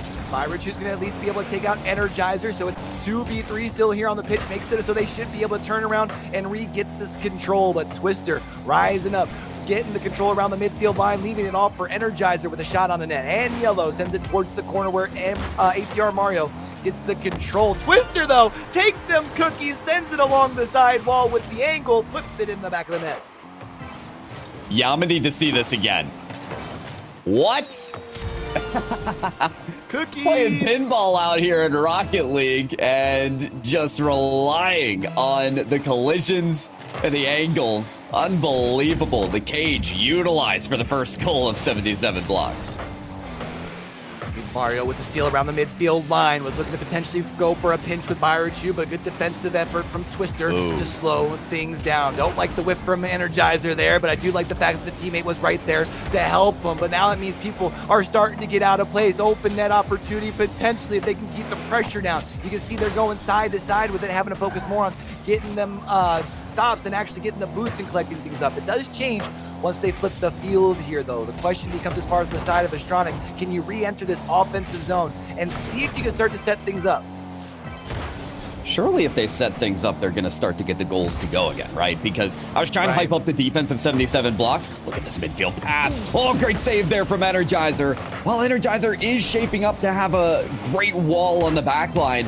The rest of the team for 77 blocks, not so much. I've seen team bumps. I've seen whiffs. I've seen even in and out attempted saves that just don't hit the ball.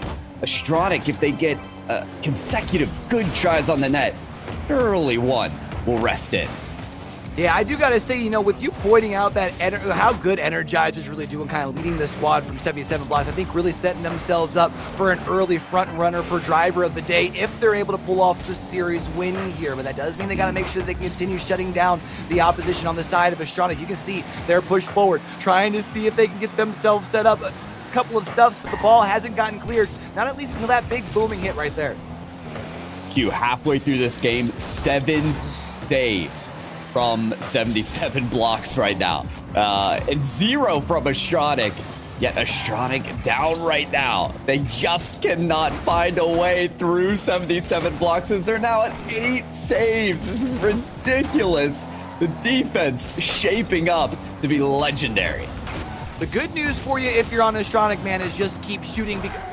Well, you also have to stop them on defense here, as we see as Twinzer is going to be able to steal this one here, or Energizer, I should say, able to steal the control and then get the pass here on this actually beautiful setup as we watched on the replay here. But I feel like for Astronic, seeing that your shots are on target, literally requiring saves instead of them, you know, off the crossbar and stuff, is a building point, but you've got to find ways to launch them on target. You're running out of time here with the clock dwindling down.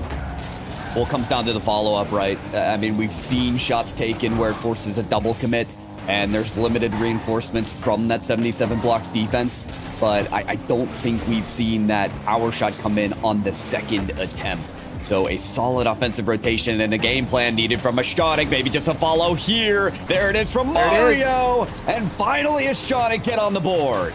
There it is, another shot launched right on the target. This time, no one there to bang it home and get a stop. Twinzer was the only one still left in position, but had just blocked the previous shot here. And now they're going to be able to cut this lead in half. And with 92 seconds still on the clock, plenty of Rocket League to be had.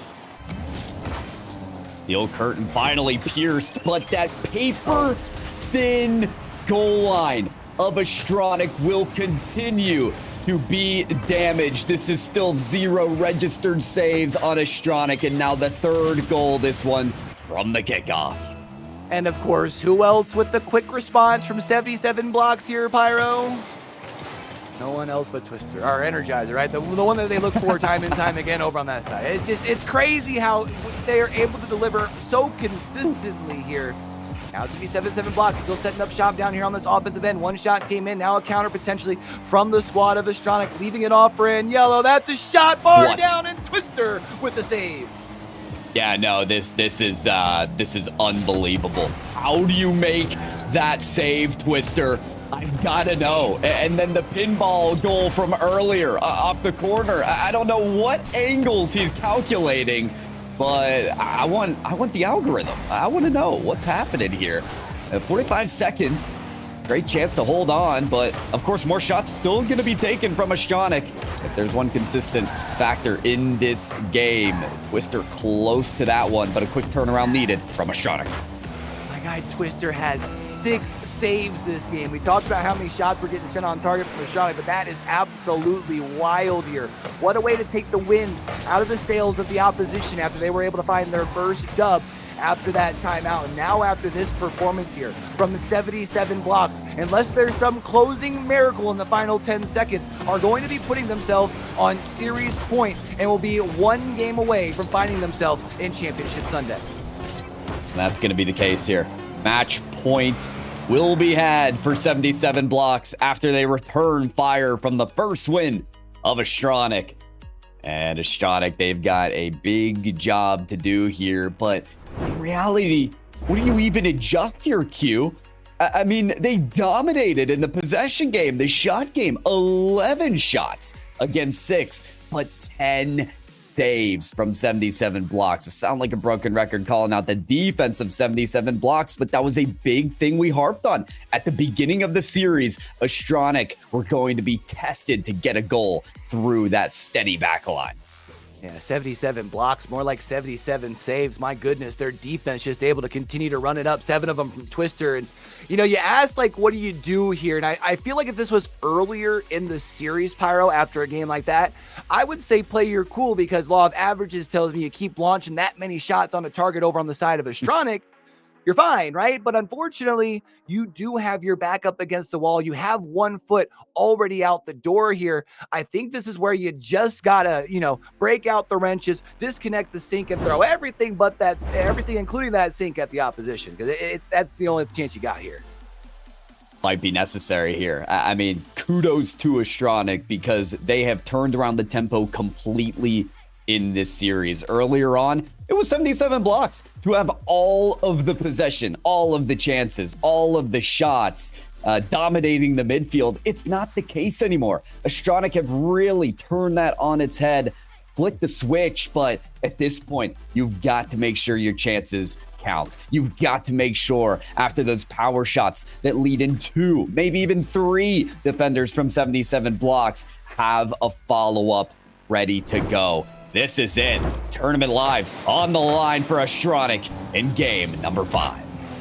Well, Astronic has at least been able to make sure we get ourselves a game number 5, but can they force a game number 6 here? That's going to be the big question. It definitely feels like for them, they've got to do it by starting here early. You've got to find yourself a first goal, and then probably even a second here in this first, like, 60 or 90 seconds. We see them setting up for offense. Energizer going to send that thing towards the side. Mario trying to rise up to prevent the clear, and Yellow already rotated back, puts it back down in the offensive side for Astronic. And again, these attempts need to be nearly perfect from Astronic. That earlier take from Byrachu had an opportunity on either the shot or the pass out to Mario. Kind of threaded the needle between the two, so didn't get either one to go. Make sure that synergy is apparent, especially when you have Byrachu setting up the plays.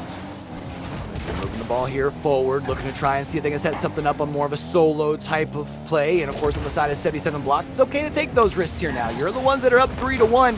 You've got the ability to kind of play loose and free and kind of clear here. It is going to be the side of Astronic that has to make sure that the T's are dotted and the I's are crossed, and make sure that everything is on point here in this final game. Mario's going to launch a shot off the backboard, left for Byrachu, punches it in, and Astronic take the lead here first. There it is. Make sure Byrachu is your finishing factor, the one that's striking hot. That is a banger of a goal. And where Byrachu has most often been the first man, indeed was the one to start out the possession, is leveraged on the shot from the heavens. I did say at the top of this game here, definitely feels like the one goal isn't going to be enough. Maybe Cat not going to be able to get the two within the first 90 seconds as we see them now taken away off of that clock here. They are going to potentially still be able to go up 2-0. Nice pass play up to Mario. Energizer sends it at least and slows things down. It did end up sending it back towards the opposition, but that doesn't matter as the rest of the team was able to get back onto the defensive side, off those rotations, be able to now try and play downhill and get this thing cleared out like Energizer is going to be able to do right there. Unfortunately, just a tad bit high to trace it down in the corner, and now it's Mario back in the offensive. You gotta wonder, we're still yet to see that big test for Astronic. Once we see a shot on target from 77 blocks, that's when you have to worry, because they were not able to credit any saves in the last game. Of course, they are firing away on attack and making 77 blocks sweat here on defense. But 2 minutes 40 still on the clock. There's plenty of time for 77 to turn this around, as they may here. Dribble from Energizer, taken away by Yellow.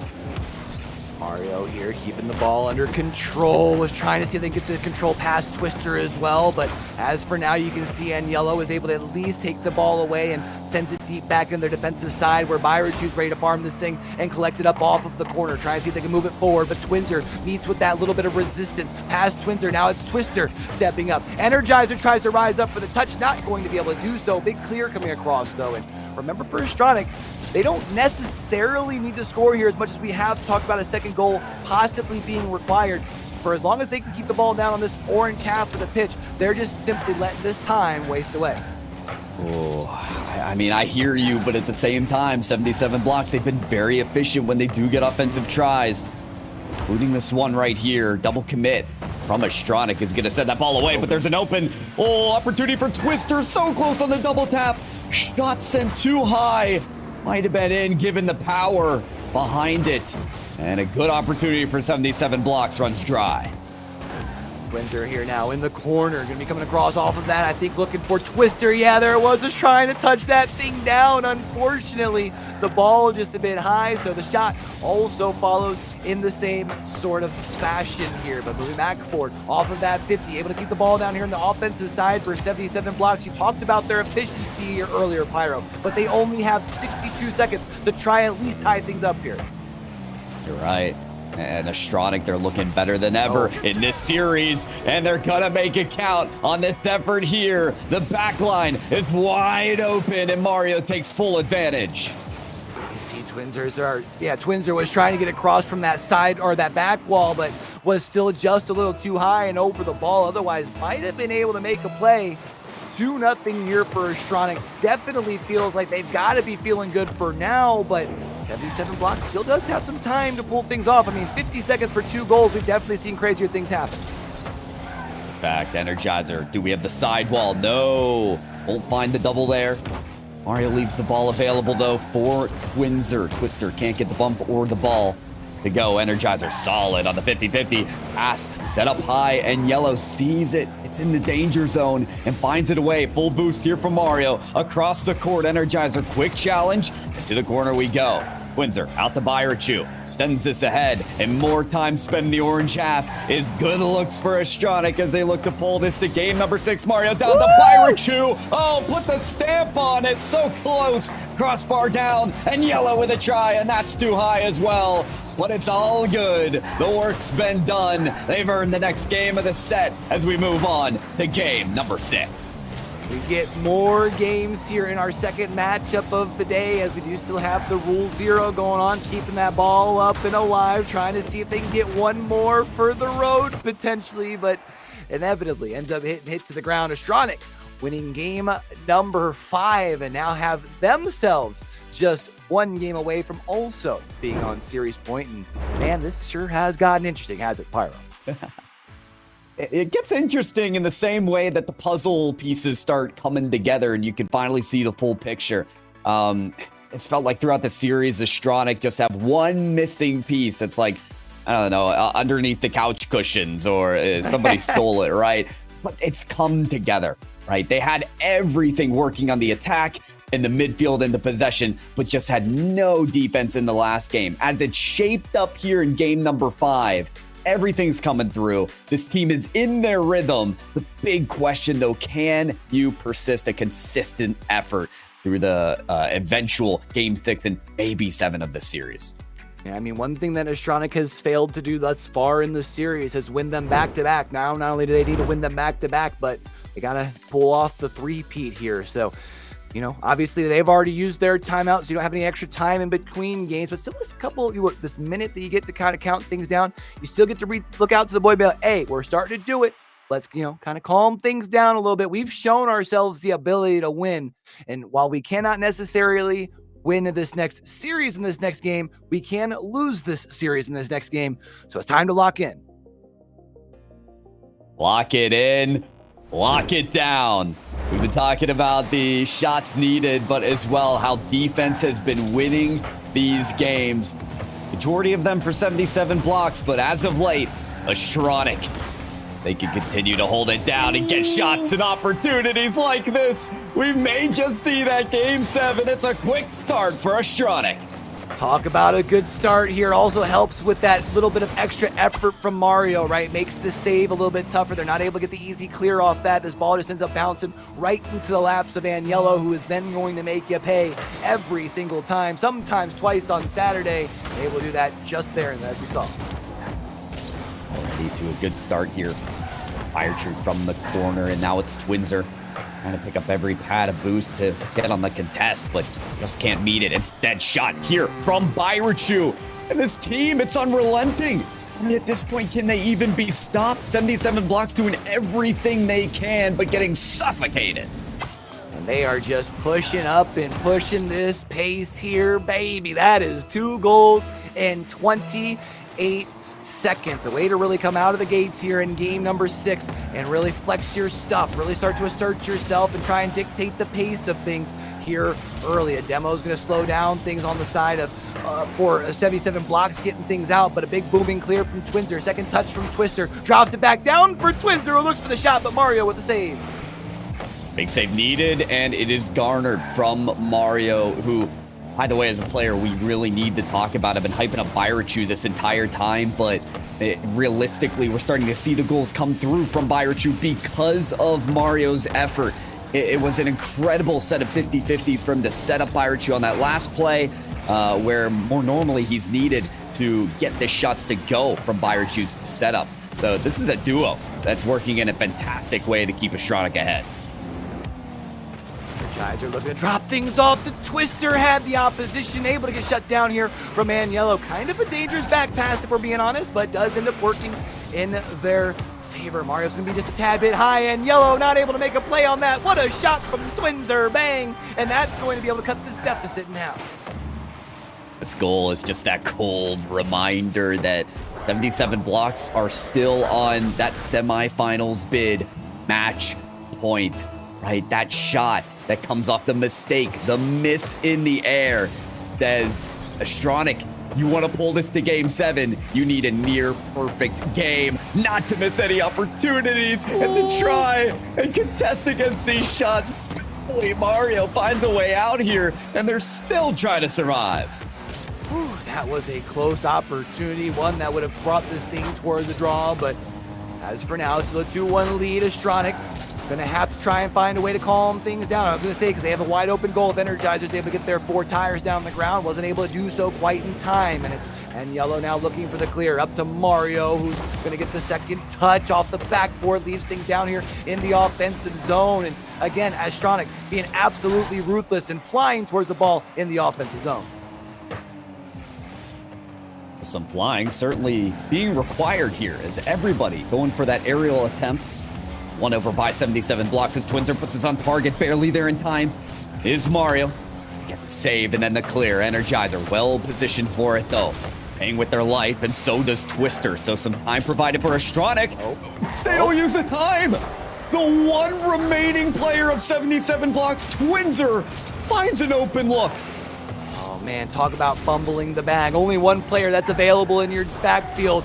No one able to figure out where they're at. And then also the whiffed ball in the corner. And all of a sudden, we're tied up with 2 minutes and 20 seconds left on the clock. It's going to be really up for Astronic to find some way to slow down this momentum that's starting to build on the orange half of the pitch. That confidence off the demolitions, and then you realize one mistake can still make you pay. 77 blocks. They're scoring off of punishing mistakes. If they can do it again, they'll have their lead. They'll have match point ready to take. A lot called to action here for Astronic. Did not miss any plays, but the same for 77 blocks as a close call is made on the goal line. Says one touch up here, trying to move the ball forward, but Twister is going to be able to at least rise up and send things very briefly in the offensive zone. Byrachu has other things in mind, trying to flip the field here, but you got to watch the backside. Energizer bearing down, going to be able to get the demo. Mario, pass up, that's a thing of beauty up to Yellow, and she should be able to take a lead like that. You know they've got to be feeling good. Oh, and Yellow do it to him. Unbelievable angle here. Teed up by Mario. And again, now Yellow says, I'm hearing you talking about both of my teammates. Talk about this lead for Astronic. Big here now with about 80 seconds here left. We are getting closer to seeing that game 7. I think everybody was hoping to see with this matchup here. And now it's Twister, pass up towards Energizer. Unfortunately, that does garner the control back over to the side of Astronic off the whip. Should be Byrachu able to pass things forward, but Twister able to get a touch on it. Leaves things deep in the corner, left it off for Mario, who did have a full boost in the tank, allows him to rise up and gets the clear. 60 seconds here now for 77 blocks to find the back of the net at least one more time. Twister finds a save. Mario realizes they've got time to play this ball, so takes the wide turn, but drive challenge for Energizer ensures the demolition. Byrachu out to Mario from the corner. 50-50 there from Energizer. Open look there for Yellow. And they're unrelenting. There's no hope for the lone defender of 77 blocks. And the hats get thrown out onto the pitches. We see Yellow getting their third of the game. Each and every one of those being assisted, though, by Mario. Talk about an optimal dimer. 4 assists for the 4 goals for their team. Yep. Yeah. Mario has had the vision. Talk about the playbook just opened up for every opportunity.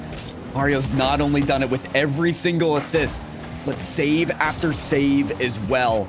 Credit the player and what he's accomplished in this game in such clutch form to bring this to game number 7 just about as the final seconds wane off this game. A bouncer, a scary one here that Yellow has to deal with, but that's the last to do it before they'll all meet here in this quarterfinal series on Champions Field.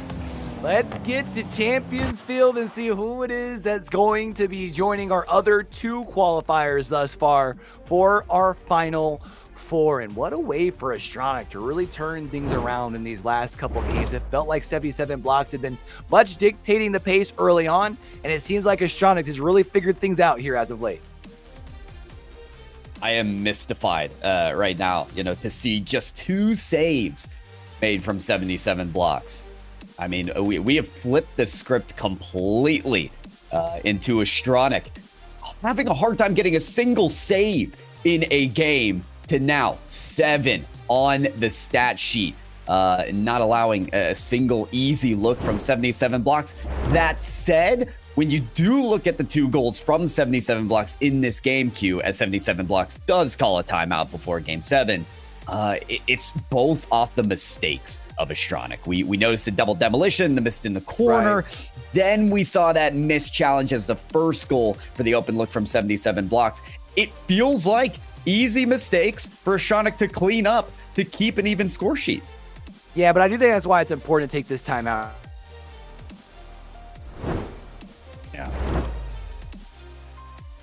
Yeah, I couldn't agree more here, Q, as you go into the Shadow Realm. He got demoed, folks. I'm sorry. We gotta keep the stat sheet up in the demolitions. They'll be back with us shortly, I'm sure. But he's mentioned the fact that this is why a timeout needs to be called, and I couldn't agree more. 77 blocks, you cannot ensure yourself that you're just gonna score off of mistakes alone from Astronic. You've got to create those opportunities yourself here, especially when it comes down to Game 7, especially when your tournament lives are on the line, especially when we have this long break in the split coming forth. If you're gonna get knocked here at the end of the series, it's gotta be after you put it all out on the field here to go for game number 7, Q. And game number 7, we are here. The time has finally expired on the timeout, and now there ain't nothing else left to do but get down here, get these players up on the pitch, roll the clocks back to 5, and let's see who's got what it takes to secure their spot in the top 4 for Championship Sunday. Let's get it. All comes down to this. Let's love to say that series could go the distance. Well, this time it finally did. Game number 7 of a hot start from 77 blocks, but a late blooming from Astronic, who rises to the occasion here on Champions Field. Mario able to rise up here off of getting that ball right around the midfield line, trying to see if they can make something happen with it. Was, I think, looking for Yellow, but to no avail. Byrichu doing a good job as the third back to still be able to keep this ball down in the offensive zone, but the defense that we've seen from 77 blocks still holding tall. Of course, it's early here in game number 7. They're going to have to make sure that they play a darn near perfect game here. Every play has to be near perfected here. Windsor, a big demolition on the Mario to take away some of the steam off that early attack from Astronic. It's going to rise back up again. This ball's off the ceiling. Twinzer has to quick challenge it to make sure the shot does not come forth, but Byrichu still on it. Another demo from 77 blocks. Even on attack, 77 blocks finding great resistance on these powerful clearing demolitions. And it's really keeping Astronic at bay here at the start.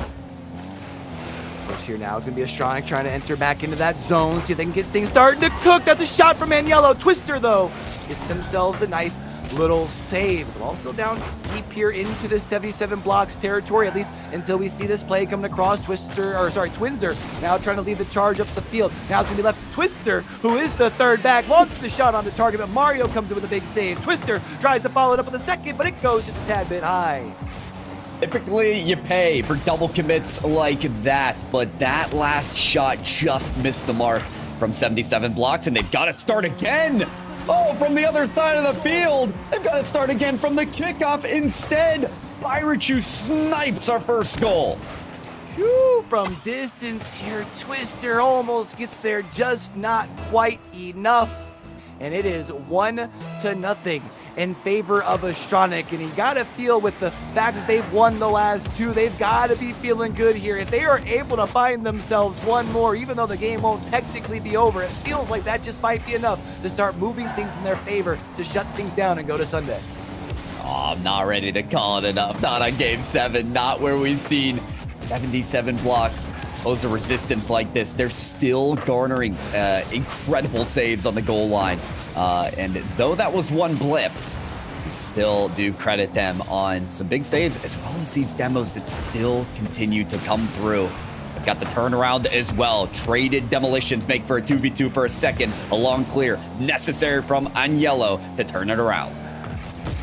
Mario going to be able to at least keep this ball down here in the offensive zone. They are currently up now that we are halfway through game number 7. For them looking to try and strike again. Byrichu's going to get themselves a shot sent aside from Twinzer. Mario rising up trying to keep the pressure down here in this offensive zone, but does get sent aside, and it's Energizer able to garner the control, but ball gets away from him. Left off for Twinzer. A couple of bumps might be the opportunity they need, but that sails high from Twister.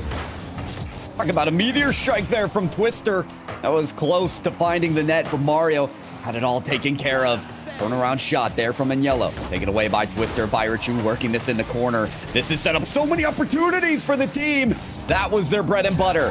Byrichu off the corner, straight to Mario in the damage zone, but they just weren't there. Ball off the post, not read from 77 blocks. Byrachu scores. And this is tough here. I'm not sure if we just have where Twins or Energizer doesn't have the boost the tank to get up and make a more play to send it out, but it looked like a little bit of hesitation. And in games like this, in moments like this, hesitation kills, and Astronic now going to be up by 2. So right, hesitation. You can't do it here in game number 7. Spoke earlier, right before this game, about the fact that 77 blocks, they have to create their own opportunities. You cannot rely on the mistakes from Astronic, as they just haven't come through yet in this game. Offensive attack here for 77 blocks. That is necessary. It's a race. It's a pursuit to the goal line that's not going to be won by 77 blocks. Byrachu undefeated. Byrachu has completely evolved here. 3 goals to be able to send their team ahead right now. And with just 78 seconds left on the clock, 77 blocks has to find an answer. They have to find it quick. Doesn't necessarily need to be off the kickoff, but you feel like the first of your 3 goals has to happen right around that 60-second mark. We've seen a lot of midfield plays, 4 shots on target. That one comes so close for 77 blocks at the off the ceiling. Shot there, that's going to be wide. 77 blocks finally getting their opportunities, but just missing their mark. This is the time to be as precise as ever. Energizer on the 50-50, beaten out by Yellow. Windsor to Twister on that counterattack. It's taken up. It's intercepted. Oh, it was almost Byrachu's world that we were living in. Double tap, just a miss. But nobody over on the side of 77 blocks able to garner the control, at least not until now, but plenty of time has continued to dwindle off the clock. And as we now see 30 seconds up on the scoreboard, the math just ain't mathing to me right now here, Pyro. And it looks like Astronic, after being down early, it is going to be them who have sealed their fate, them who's going to be going on a championship Sunday in such amazing fashion. Sometimes you may be down, but you're never out. Astronic begin the series down 1-3. Had to pull each and every game in succession for the win. And they did just that. And in convincing fashion, Byrachu, 4 goals, 4 wins. And now this qualifier in the top 4. And talk about a turnaround from this Astronic squad, from a team that got they were outshot, and I mean, the production on the scoreboard, it was basically 11 goals to 5 when we were 4 games through this series. And then to be able to turn things around the way that they have, and just been so dominant in these last 3 games here, to be able to seal their deal by holding them to just 2 goals in the final 3. Talk about a turnaround for Astronic. Massive turnaround. I mean, we're seeing Astronic vie as well for potential championship Sunday grand final as well. Like, the path does not include Limitless, so it always is available, right? In SSA, it feels like that's how it goes. So brawling it out for this victory is going to make the future of Astronic in this qual look so good. And we will be convinced from here on out that no matter where Astronic are in the series, they've always got a chance. Yeah, they definitely have that ability to flip the switch, don't they, Graybeard? Well, I got to tell you this: when I get 2 predictions right on the trot, we know things things have entered a new realm, and nothing makes sense anymore if I'm getting predictions right. And 2 of them in a row is just crazy. And that series kept not going the way I thought it was going to go. After game 2, I was like, oh my word, we're going to have a really early night here with 2 sweeps in a row. We're going to have this whole quarterfinal day done and dusted within like 3 hours or 2 hours. But the timeout made a difference. They came out immediately and won the next game, but then lost the one after that. So I thought, okay, it worked for 1 game, but I'm not sure. In my mind, it seems like and Yellow seemed to have something happened with him, and suddenly he was like a main feature. So I don't know if it was just waiting too long, Pyro, for them to get back in and not close it out. But I mean, right until the end, I was convinced that 77 would take it.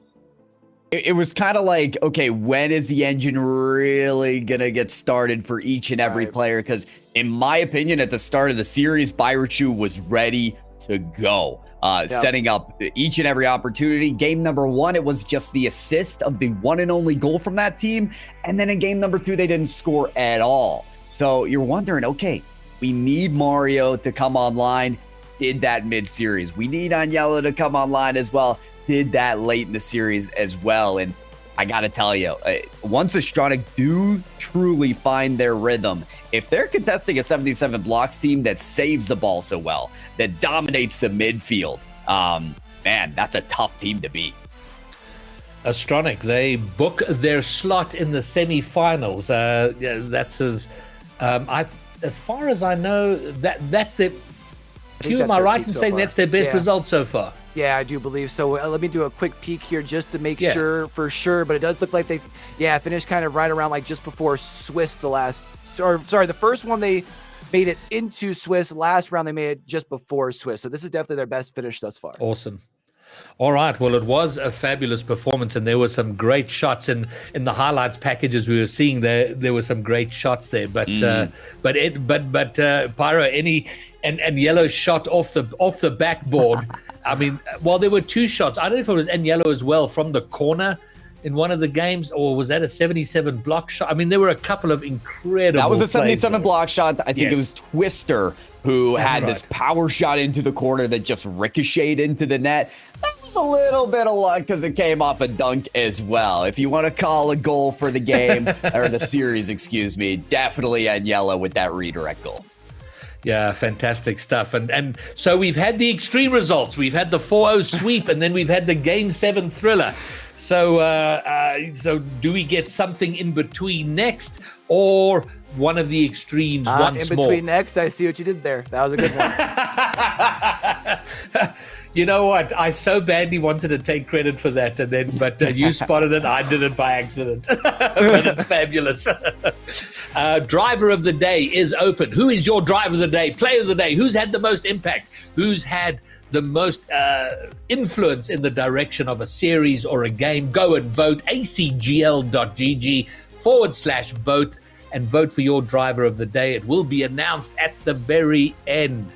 So we are 2 quarterfinals done, and as bizarre as it sounds, there is only one more quarterfinal to be had today, and this time it is Next and Owned. Owned is a sort of combo reunion and South Africa roster, and of course Next, a Dutch roster currently living in Reunion Island.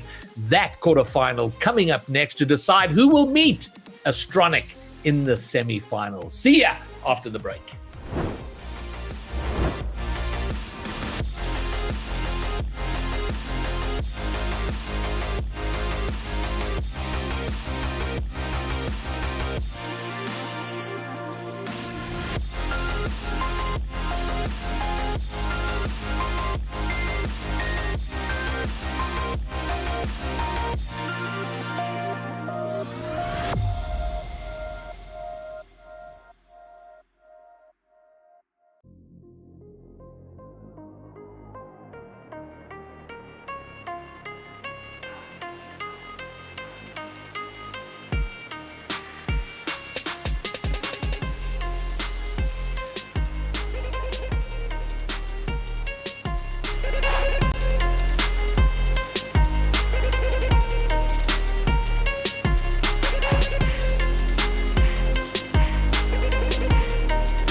There is just one semi-final slot left.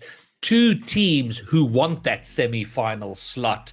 First up, we have Next Aqua, and they are a Dutch team living in Reunion. They've been there since the beginning of the season. They had made plans last year already to make their way over to Reunion and play from there. And that team, including Gizu, who's no stranger to SSA. He played on a team here last season with ATK back in the day with Werty. And then for me, sort of a team absolutely on the rise, and I'm very excited about that. And that is owned with Galaxy, who's been around a long time, hasn't had much success, but is on a great trajectory now. Heatsy, who I've rated for a long time, and then of course Defunct. And I realize I'm getting way ahead of myself, guys, because I immediately wanted to go there, and we're going to get to them in a second. And it's a matchup I'm particularly excited about, and we'll talk about it a bit more in detail. But overall, a surprising, deserved winners in the end, but it does feel Q like they let it slip through their fingers. 77 blocks. Yeah, I mean, it's definitely interesting kind of looking at how efficient their offense was able to be in the first half. I mean, they outscored the opposition. It's like 11-5. And then in the last 3 games, you scored 2 goals. It's hard to not say that some of that was on you. Like, as much as I would love to sit here and praise Astramic and be like, hey, you found the game plan and turned things around, to have that big of a fall off, it can't help but wonder if a little bit was once you start falling behind, the mental starts to fall off too. It feels like 77 blocks kind of let this one slip through for sure. Pyro, what I've always loved about Rocket League, the thing that drew me to Rocket League many years ago, is it appealed to my sense of attention deficit disorder. Games are 5 minutes long. And I was like, this is fantastic. I only have to pay attention for like 5 minutes, 6 minutes with the replays and all of that. It's a nice short chunk of time. But I've always been impressed by and amazed by the mental calories that seem to be burnt in Rocket League, because it's 5 or 6 minutes of persistent focus. And it sort of seems like that might have, as they got closer to the finish line, maybe looking away, maybe taking the foot off the gas, not staying locked in, especially sort of game sort of 5, 6, and certainly 7. Well, first of all, you got a little less time because there were no overtimes in that series. So, you look at a 5-minute game, sometimes it can really go the distance. We had some crazy overtimes there in the Swiss stage. But fair enough. You're right. You've got to stay locked in. The mental is key here, especially when your tournament lives are on the line here in the playoffs. One big thing you can do to counteract that and to reset are those timeouts. And you know what? That is really what did turn it around for our Astronic team. They dropped that first 2 games, said, hey, I saw what happened to Schmongolia. They got swept. They didn't call a timeout. We don't want to be that team. We're going to call the timeout. We're going to press pause, get that mental in check, and turn it around. So credit due to them for being able to reset and taking each and every 5-minute length to the distance. All right, well, that's that. And now let's talk about our final quarterfinal match of the day. And that was, as I mentioned in the opening, Owned versus Next Aqua. And this is, look, I mean, Owned already, both of these I think have gotten as far as they've gotten. I know Next has certainly made a top 8 before. Not sure if Next made top 4 the first regional. They did make the top 4. Okay, fine. You're quite right. This is as far as Owned has got. And I had a brief chat with Heatsy yesterday, and I was like, well done. You guys have done, it's the best you've done. He's like, yeah, but the job's not done. They want to go further. So this should be, I mean, to me, Pyro, Owned feel like a team on the rise. Aqua, Next they've been good, but a little inconsistent. I can agree with that. It's funny to call them that when they're coming in as the 1 seed here for the playoff journey, Yeah, the consistency's coming in anyway. It's been now for sure. And so, I mean, for NXT, you look at players maybe like Lacrom to continue to have that higher goal per game average, as well as the shots be the driving force of the attack, and maybe be that consistent measure for NXT. Yeah, and I'm looking at that team comparison there, and yeah, Lacram, at least based on those stats, Pyro seems like a key player, a player you want to have coming into the series in good form. Definitely. And, you know, we can continue to talk about these players. We look at Gizu and Defunct here. I feel like these are just, you know, they're vets of the scene that you gotta remember about. Gizu having time on ATK, similarly to Galaxy on Owned, funnily enough, but Defunct was part of that Apex roster not too long ago who was vying for that top 4 bout that if any of the top teams were taking on, Defunct would be that striker to break through the defense. So, I mean, we're talking about Lacrom on one side of NXT, but I got my eyes on Defunct this series to make the goals happen. All right, well, let's get chat involved. Chat, time for your opinion, your vote. The chat vote is open. Hashtag NXT for next and hashtag OWD for own. And what I was delighted with, Q, is firstly, Owned were picked up by a French org. Owned is a French org. And I'm loving more and more that sort of French South Africa connection that's coming through because of how well Reunion Island is done. And Reunion Island was like a half forgotten answer on a geography test for me 2 years ago. Now it's the place I most want to visit in the world. But great for them to pick up, and they've done incredibly well. And I don't know how much you've tracked of them and how you feel about their chances here. Well, so I like this Owned matchup here, especially versus Next, because these two teams have actually somewhat recently played against each other. As much as Next we saw was able to make top 4 and actually took YMC to all 7 and best of 7, the reason they didn't make Swiss in Qualifier 2 was because Owned beat them. So these two teams have played against one another. I also can't lie to you, got a little bit of a soft spot for the French, you know what I mean? So, like, I do feel like the Owned squad here, they are going to come out on top. I feel like they've got a lot of momentum going on their side. They are a team that continues to seem to get better like fine wine. I expect them to kind of continue to do so here. All right, Q, can I take that as a prediction then for Owned? Oh, go ahead and slap that bad boy down there on the bottom. Give me Owned in 6. All right, then, Pyro, your prediction. Going the other way here with this one. NXT, they're in on that 1 seed, and I don't think their journey ends here. All right, well, chat vote has been right the last 2 series, and both times it was 54%. Currently, Owned is at 53%, so that's as close as we can get, and they are my current favorite team, so I'm going to go with Owned. And if chat can help out here and get a few more votes in for Own, so we get that up to 54%, so we have a consistent data set throughout. But we 45, 55, 49. Oh no! Oh no! Oh. Next got a bunch of votes. Next is ahead at 51%. Okay, so there we go. My solid reasoning there might have all gone out of the window. So Owned get 2 votes on the desk. Next get just the 1, and this is to lock in the place in the final semi, the last of the semi-final berths. The winner here is going to go up against the Astronic team that just managed to. You feel like they sniped 77 blocks in the end. So that's who they will be getting to beat. And now the chat vote, by the way, is bang on 50-50. So it doesn't get much closer than that. So. Owned is at 54%. Yes, we did it. Come on, chat. What are you doing? All right, chat, you've done your job. Congratulations. It's time for it now to play out. It is Owned versus Next Aqua for the final quarterfinal of the day. Let's go. Owned Esports, the darling from sub-Saharan Africa, or is it the Reunies team, base team of NXT, Aqua Vitesse? 1 spot in the semi-finals left, and Pyro, that's 1 spot is going to be fought over dearly. I'll tell you what, if we learned anything from the matches today, especially the last, it will be fought for dearly. It will be an all-out brawl. We just went to Game 7, just had Champions Field. I don't know about you, Mock, but I'm ready to take a trip there again. I mean, you know, I wouldn't be opposed to it, I guess. Okay.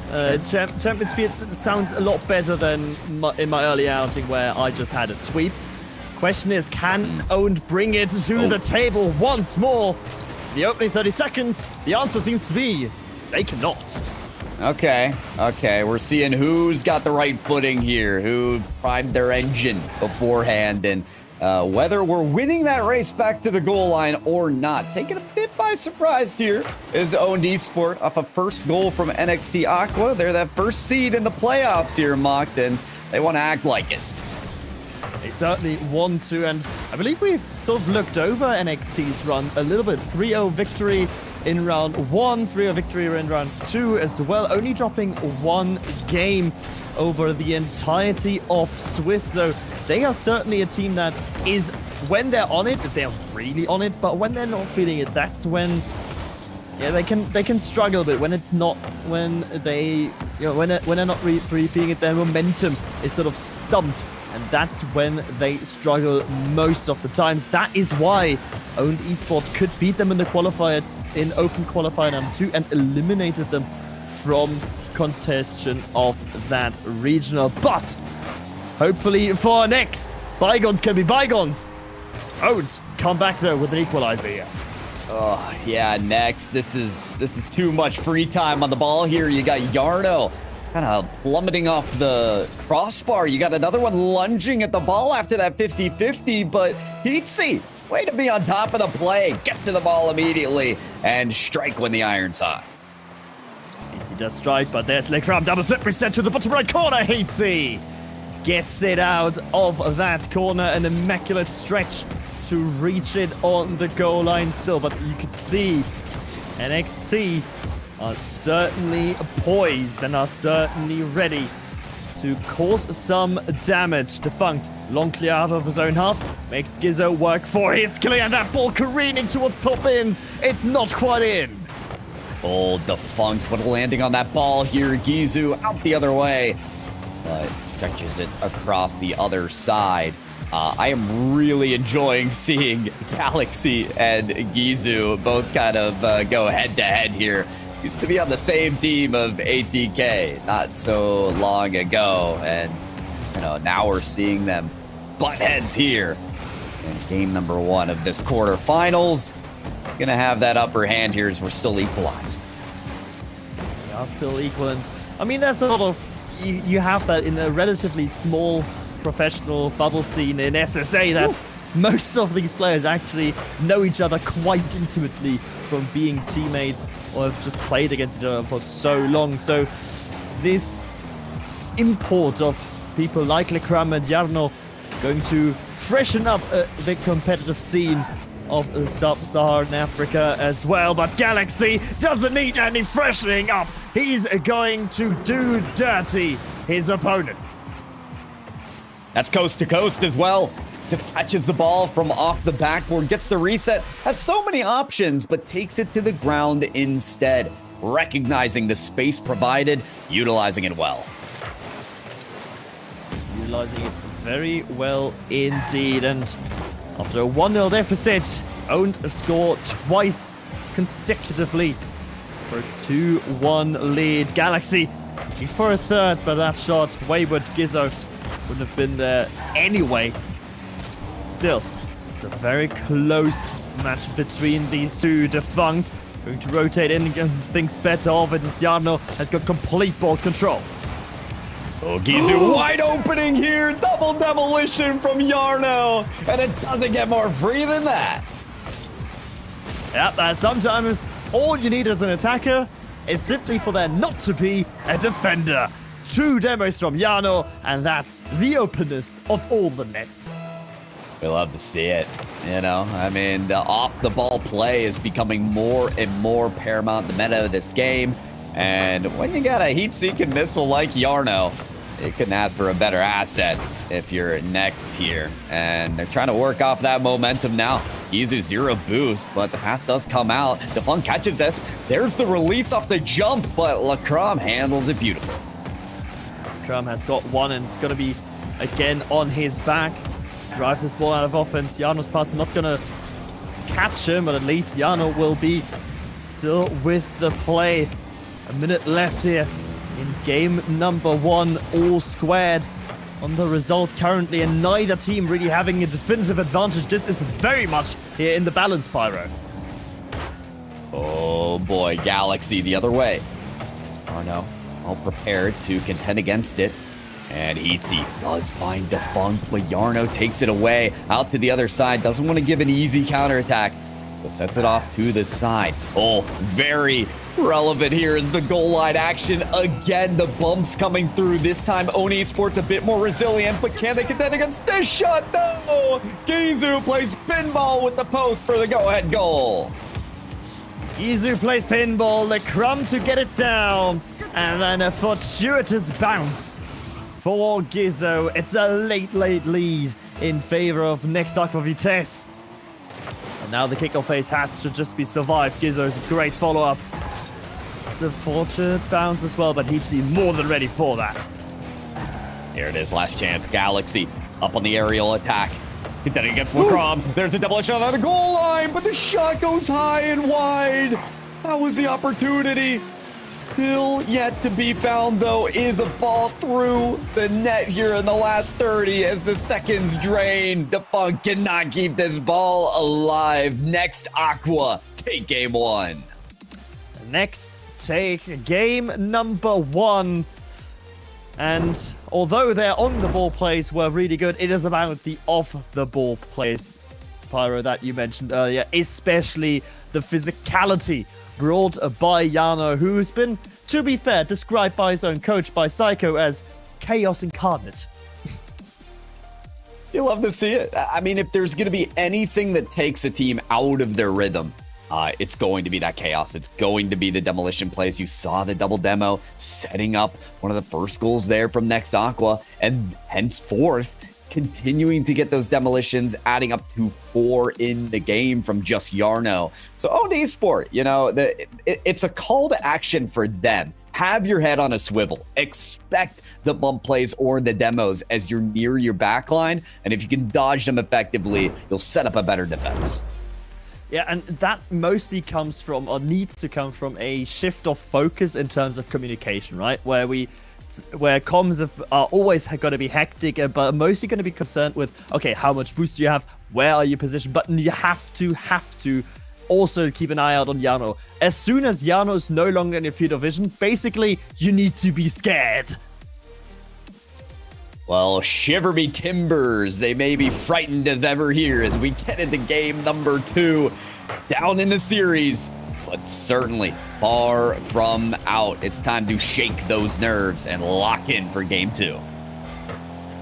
It's a long series that is remaining, of course, in a best of 7. Only one game played, nothing decided yet, and only look as far as our last series between 77 Blocks and Astronic Skills Quest for what can be done with a bit of hope and a lot of, well, endurance, really, by Astronic.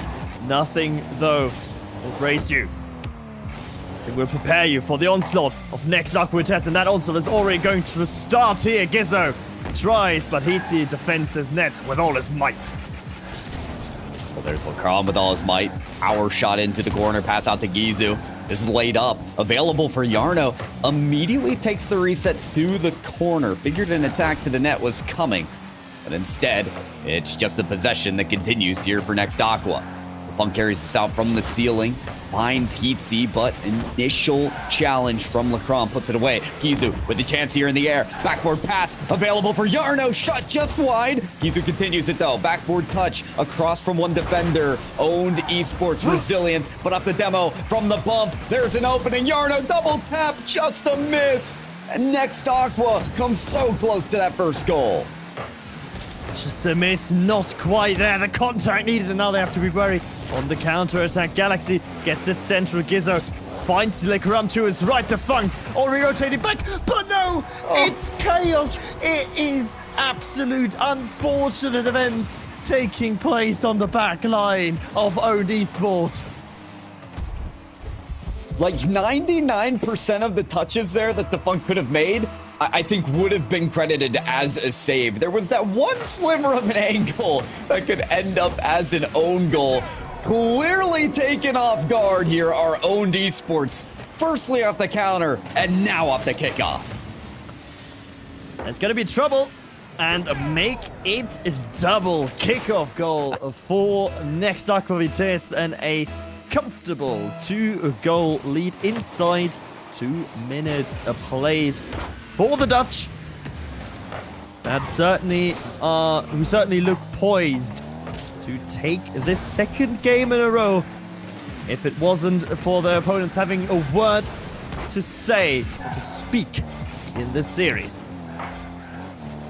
Owned, man, you got to find a way to carry out some kind of possession and some kind of answer here. Galaxy, it's a great save, but right now this team has registered 1 shot, and I don't even want to imagine the possession percentage against them right now because it's not pretty. They can keep making these clears off the backboard and touching it out to the midfield, but as Next Aqua keep them suffocated in their own end, it looks like there's no exit route for this team. There's no exit route. Also, Next Aqua Vitesse sublime in controlling the boost. Again, it's no boost on own eSport. It's an easy pass to Lecram, and he's gonna slot it in. Crossbar down. 3-0 in favor of Next Aqua Vitesse. Yarno with that high first touch, and I'm like, you gonna follow that, man? You got time, you got boost. Like, what are you waiting for? Oh yeah, he's calling out his teammate to drive in the shot instead. And you can't ask for more of a beaut. That one barred down in 3-0 and up for Next. 3-0 up due to good boost control. Can they establish that once more? Galaxy going away, looking for a pinch with Defunct. That pinch, however, not coming through, but still Defunct found in the opponent's half. Can look for a double. Gizzo has his backboard under wraps. Crom, here it is. Counter-attack. Defunct does evade the bump and get the save. That's going to be the difference maker here for Owned Esport. It's off of these disruption plays that Next Aqua have been scoring off so well. But if Defunct and other teammates can evade those attacks and counter in this way, there's so much better chance for Own. It's easier said than done, certainly, to evade the bump, to evade the physicality. And that seems to be their way forward. A demo from Heatsy on Gizzo, trying to open up space in the opposing third. However, not going to be. Yarno doesn't get a touch. The Crumb has to bail him out.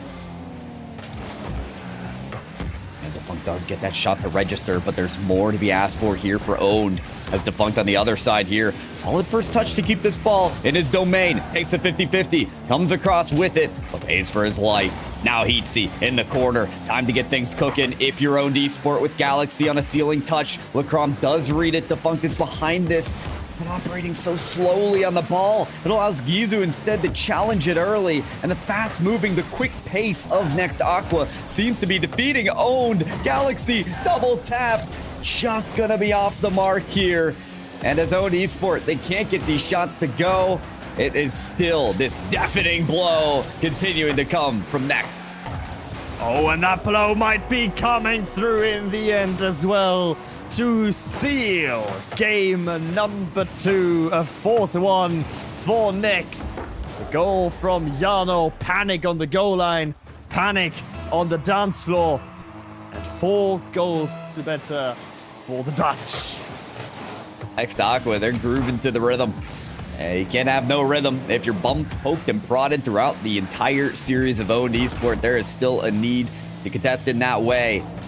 And what a difference here between games 1 and 2. It felt like Owned Esport, they had a treasure map that led them to the island, but then they got on the island and they have no idea where to go from that. They're just digging endlessly through the sand. They need direction as we continue halfway to the mark. Now is Next.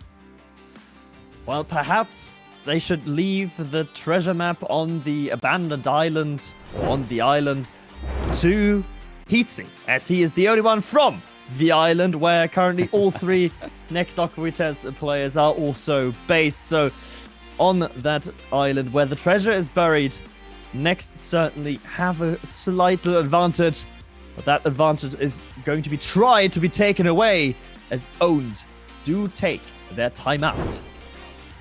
Yeah, they're taking their time out and they're figuring out how to find that exit route. Like I was discussing earlier, Next Aqua, they're playing this physical play style, but they're also garnering a deep offensive rotation, which doesn't allow them necessarily to get the most quickest follow-ups and be right in position for the quick infield pass, but it does allow them to continue to boost starve, to continue the possession, and put Owned Esport in a place where they can't really capitalize off a counter because they don't have the resources for it.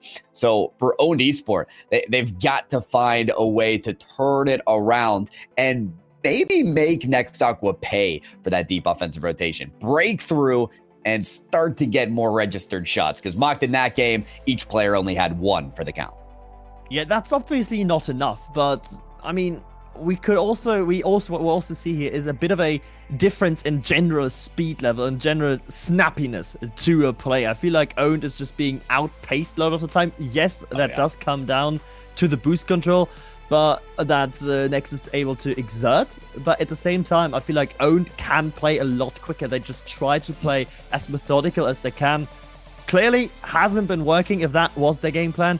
The one thing I want to see as a reaction here from Owned is just to speed it up a bit. Don't let Next have those kind of free touches. Always try to pressure them. Basically, try to be a Stronic, is what I'm saying.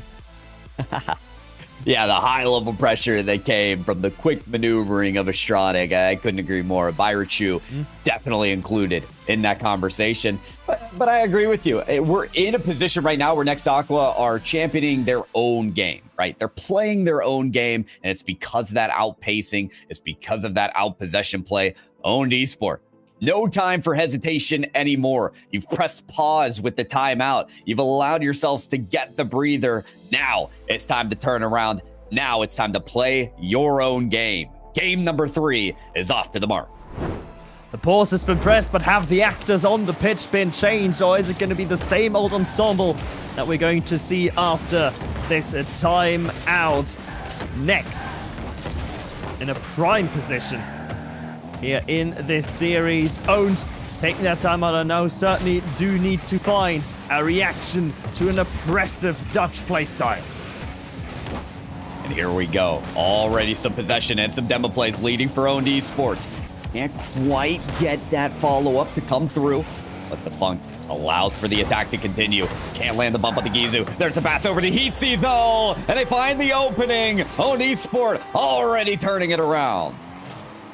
Already turned it around. Galaxy off the backboard. Lecram is weirdly positioned on his own.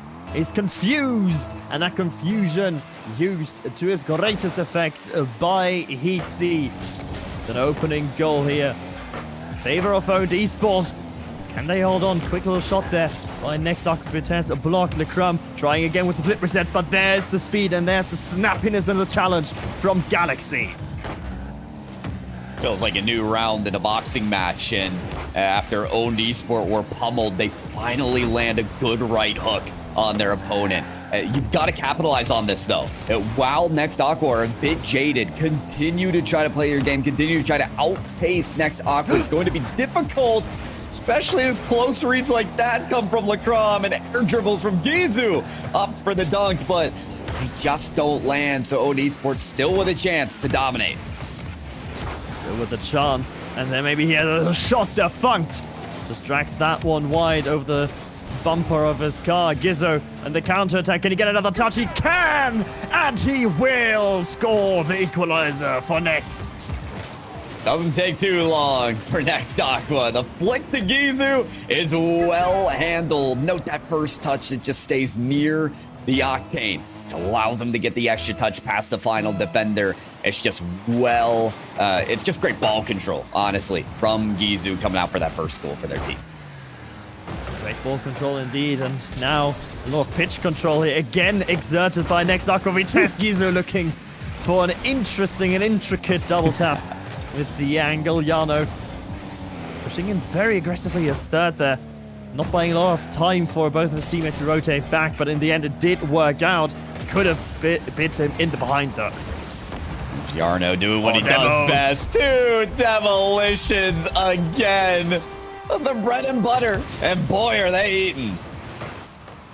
Oh, they are eating good. They don't have some, regular people, some regular toast they are eating fine. They're eating brioche, and they have got some fancy French salted butter or something like that on it as well. That is wonderfully executed by Jarno. Again, owned esport. They allow themselves to get double demolition by a single player that has championed the headhunting game. And that is quite the predator to keep your eyes out for. As owned esport looking like the prey. Only down one though, halfway of the game to go. And while their advantage came early on in the game, Mocked, I'd say certainly still a chance to turn it around. Defunct was on the other end trying to get a bump to go. The air dribble didn't work out for them. They do get the save though as Defunct trails back to the goal line. Defunct goes back, but still there's pressure from next Aquavitesse, and that clearance is subpar from Galaxy. Luckily though, own esport are not punished for it. Straight to the opponent. But still, the ball does not leave the orange half. Jarno just trying to be a nuisance once more. Lecrum invited into the play. Where's Gizzo? There he is, bit beaten by Defunct. He'd see on this on 0 boost, but a great 50-50 that may set up for owned esport to capitalize. Not if you have that long clear, though, from Jarno to reset. Save registered for Defunct on that high touch up the backboard. He's going to get another. Jarno definitely pushed to expend every element of boost, as it is a misfire there from owned esport, but still available here, especially off the demo. Heats, though, from the 50-50. The ball goes to the sidelines. Follow-up effort there, and you're kidding me! The front flip from Gizu. He just lands there for the save and turns it around. Lands there, opportunistic front flip, but gets the result nonetheless. Jarno gets it again into the opposing half. Gizu, can he recover from the ceiling? Yes, he can. He's got Lecrum with him, but Lecrum can't find the angle to put that shot on its mark. With 1 minute remaining, owned esports still very much in this game number 3. And they were just full-on robbed of that goal, though. How do you pick yourselves back up and strike once again? Galaxy from the midfield line comes close to it. Banger to the other side. It is taken care of. Galaxy now trailing off this, shadowing, looking for the right effort. He's going to climb all the way onto his backboard. Gizu in chase, in pursuit, but does not land a bump. There it is. Pass out to Defunct. Fakes one. Goes for the dribble and the dunk, but Gizu handles it effectively. Finds clearance. Standing his ground is Gizu, and now together with Lecrum trying to get it clear, but they only move it laterally across Defunct. Trying to get Galaxy involved. It's into the corner, but it's not too threatening. Lecrum able to take control. One cutback met with a bump, as it so often is. Galaxy has an opportunity, but the ball is dropped to the ground. Next Aquavitesse do have 4 match points. Yeah, 4 match points. A lot to work with now in this series, but it was a close victory, this one. Not the case for the whole series, but this one, I feel like every strategy that was put in place by owned esport was still executed on, but still wasn't enough. They got that timeout to reset. They got the opening goal to try and take back control so that they weren't outpaced, weren't outmatched on every play, but they still fell perilous to continued activities of Next Aqua, like the double demolition, like the counterattacks that put Next ahead. And it's just, in the end, it's just those 2 details that really worked in Nex's favor, where Gizzo just had the speed on the first, on the equalizer, and then, as you said, the double demo, the absolute, well, chaotic evil. Can we call Jarno chaotic evil at this point with how many demos he's already put on? Yeah.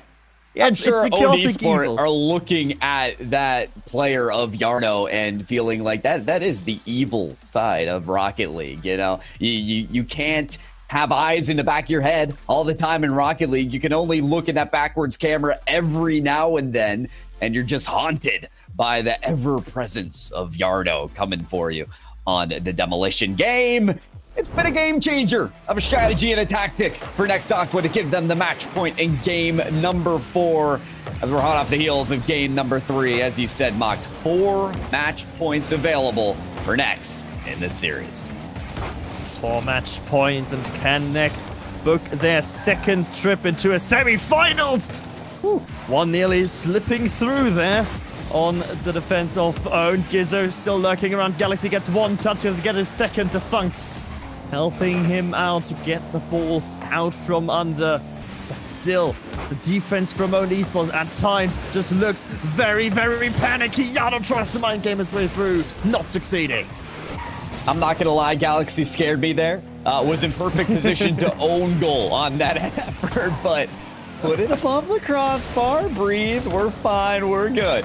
Owned Esport. Still continuing to look for that early edge they got in the last game.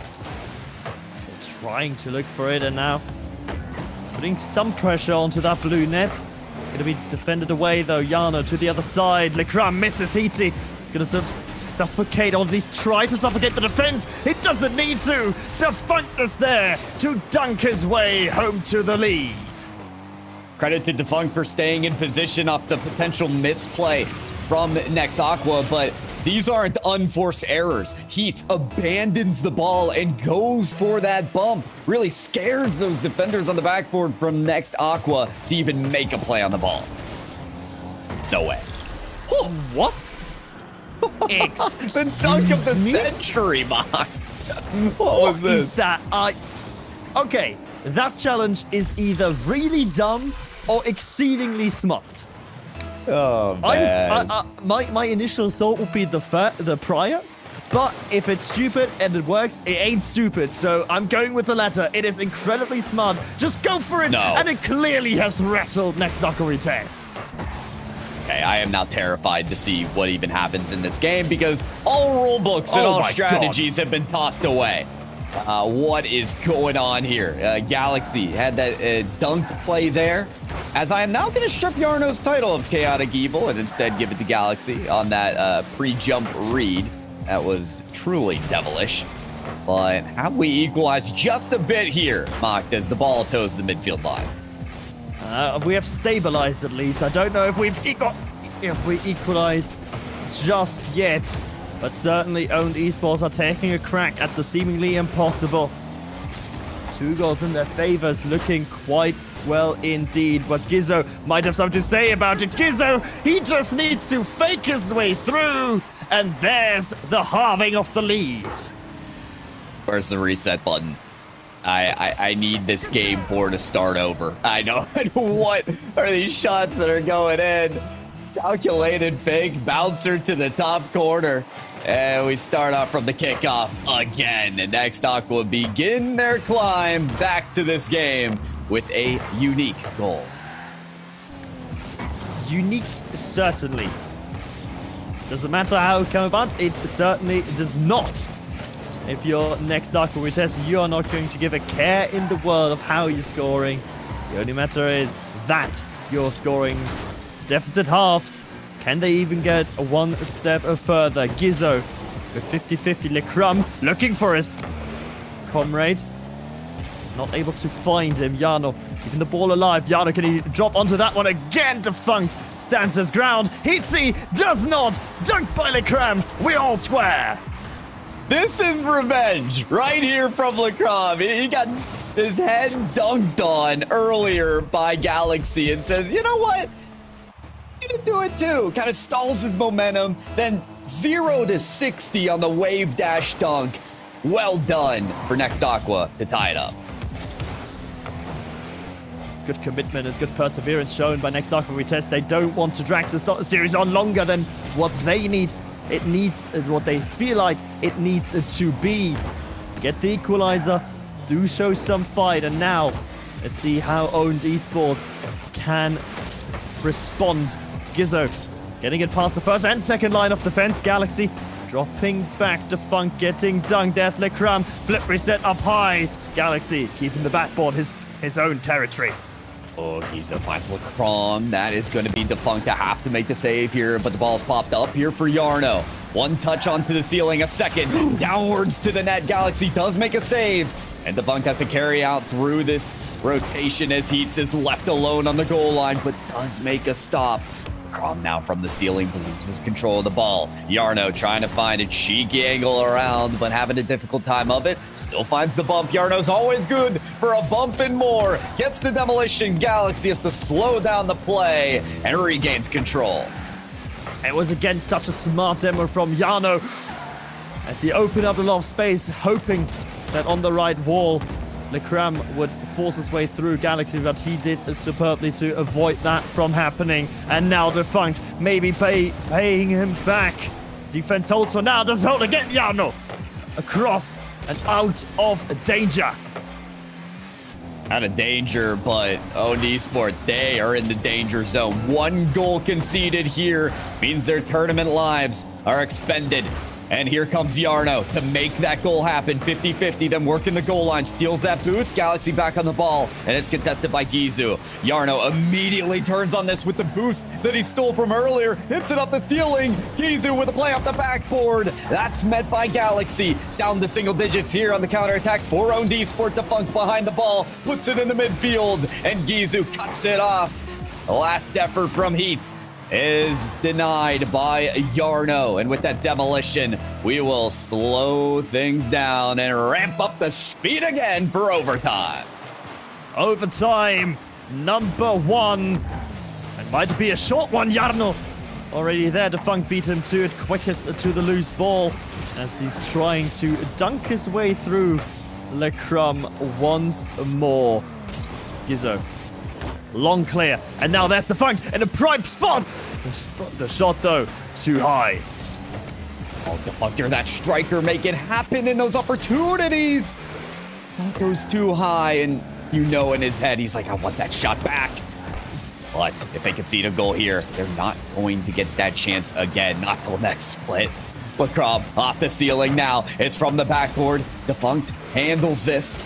Across the sideline, but cannot get it around Gizu. Isn't even good for a 50-50. Out of boost is Gizu as he leaves it for Jarno, but he's still on the other side, trying to make his way back. Defunct up the backboard, shot there from Galaxy! It's downwards and in! Owned Esports are on the survival route.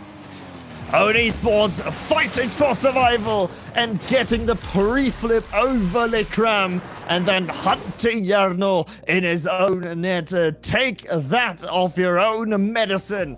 Say Owned Esports. They stay alive. They've won 1. 3 to go. You know what, Mark? I criticized Defunct on one of the later shot attempts there as the pass to the midfield. His shot went high, and it's like, oh, you want that on target. I see him take a shot again, and it's high, and it's like, hold on. This is a perfect passing opportunity. As long as those follow-ups are in succession for Owned Esport, they can capitalize on those plays. You see how kind of when their back's against the wall, when they have to put everything forward to survive in this series, how they really do climb to the mechanical effectiveness they need in this series. They certainly can climb and certainly do climb, but the question is, could it be perhaps a little bit too late here, having to win 3 on the trot, not allowing any sort of leeway for your mistakes anymore? That is my worry at the moment here for Owned Esport, because next Aquates, they just have to keep doing what they're doing because their playstyle is sort of inducing those errors into their opponents. Oh yeah, it most certainly is. Again, we speak so much of Jarno. He's still getting those bump demo combinations. But, you know, we're seeing the rebound effort out of Owned Esport. We're learning that it takes more to cut this team out of their rhythm. They're still able to resurface and regain as they have in this series. We push it now to game number 5 and our final quarterfinals of the day. And you know what, Mocked? We saw the 1-3 deficit in this series at a team come back. Who's to say they can't pull off the full reverse sweep as well? Who is to say that?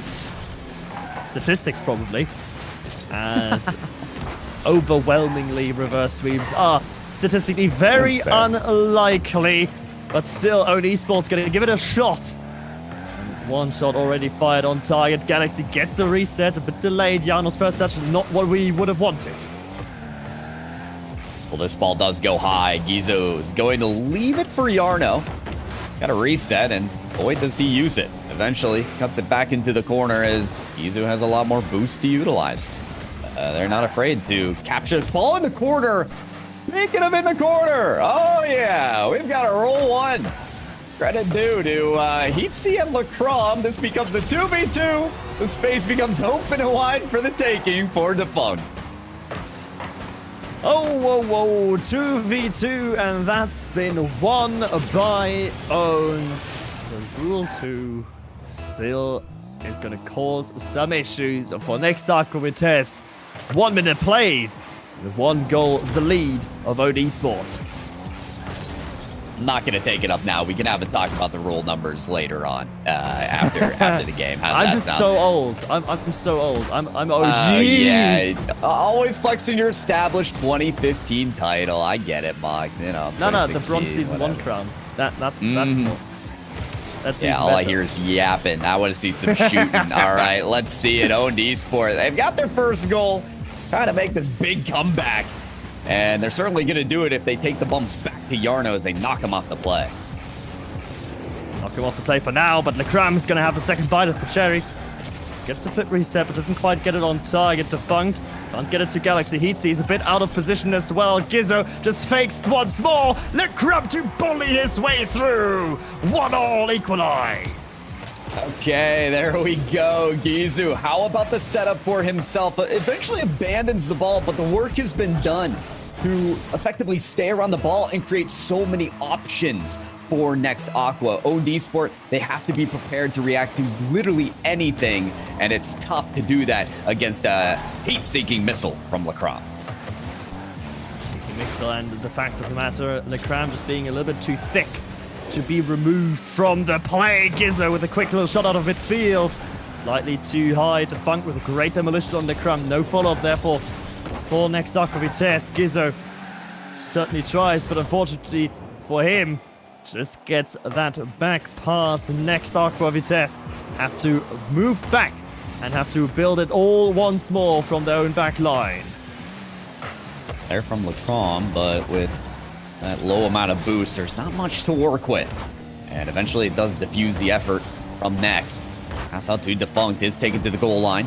Trying to get that follow-up. There was, I believe, Galaxy. Heat's in the corner, but just can't win that challenge. Now it's Defunct. Hits it the wrong way. Lecram reads it's off the backboard, but ends up hitting it the wrong direction. Rotating ball side. There's Lecram as the 2 of next Aqua combined with Yarno. Try to make the play still work. There's the bump. There's the last straw again and again against Owned Esport to credit a victory for next. If in doubt, get Yarno out of position and into the opponent's face, opening up the way for Lecram. He's got full trust that Yarno's going to make connection with his opponent, and that trust should be rewarded with a second goal, and thus the lead for next Aqua Vitesse. But less than 2 minutes left to play here. Owned Esports has got everything to do. Do Owned Esport just go for the Rule 1 again? I mean, at this point, that is the one goal you've earned. Forcing a 2v2 in this game, you wonder if that's the strat. Right now, Heats is dodging yet another demo attempt from Yarno. It's left the net open just a bit, but the shot ends up going wide. Next Aqua with another setup from Yarno, causing chaos. Causing chaos is Yarno, chaos incarnate. But will that chaos be enough? Will the second goal be the opening one to get the lead and to get this series under wraps? Yarno gonna take it to the side, trying to get Gizzo involved, but he's beaten. The Galaxy on that left flank. The ball's gonna drop down. Defunct is there, but so is Lecram. Of that opportunity, though, Galaxy just pinches off the backboard. That is a bullet right to Defunct.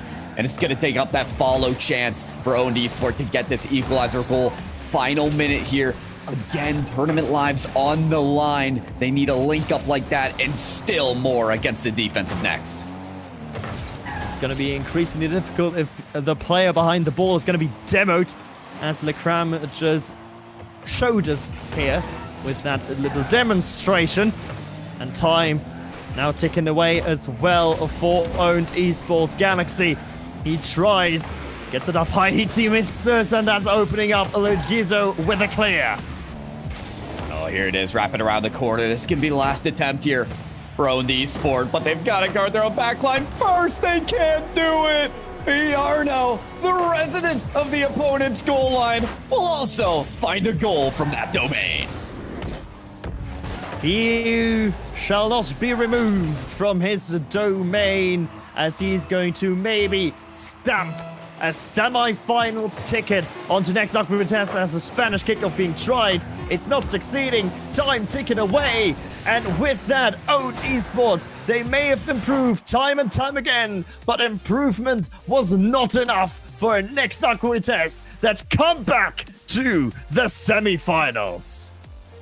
Undeniably, the fight was there from Owned Esport. This team did not give up. They didn't give in, but they gave in to the pressure. They caved in to the amount of physicality coming out from Next Aqua, and surely a game plan that we will continue to see shine for this team. So your number 1 seed out of Swiss is continuing their work in a Game 5 victory.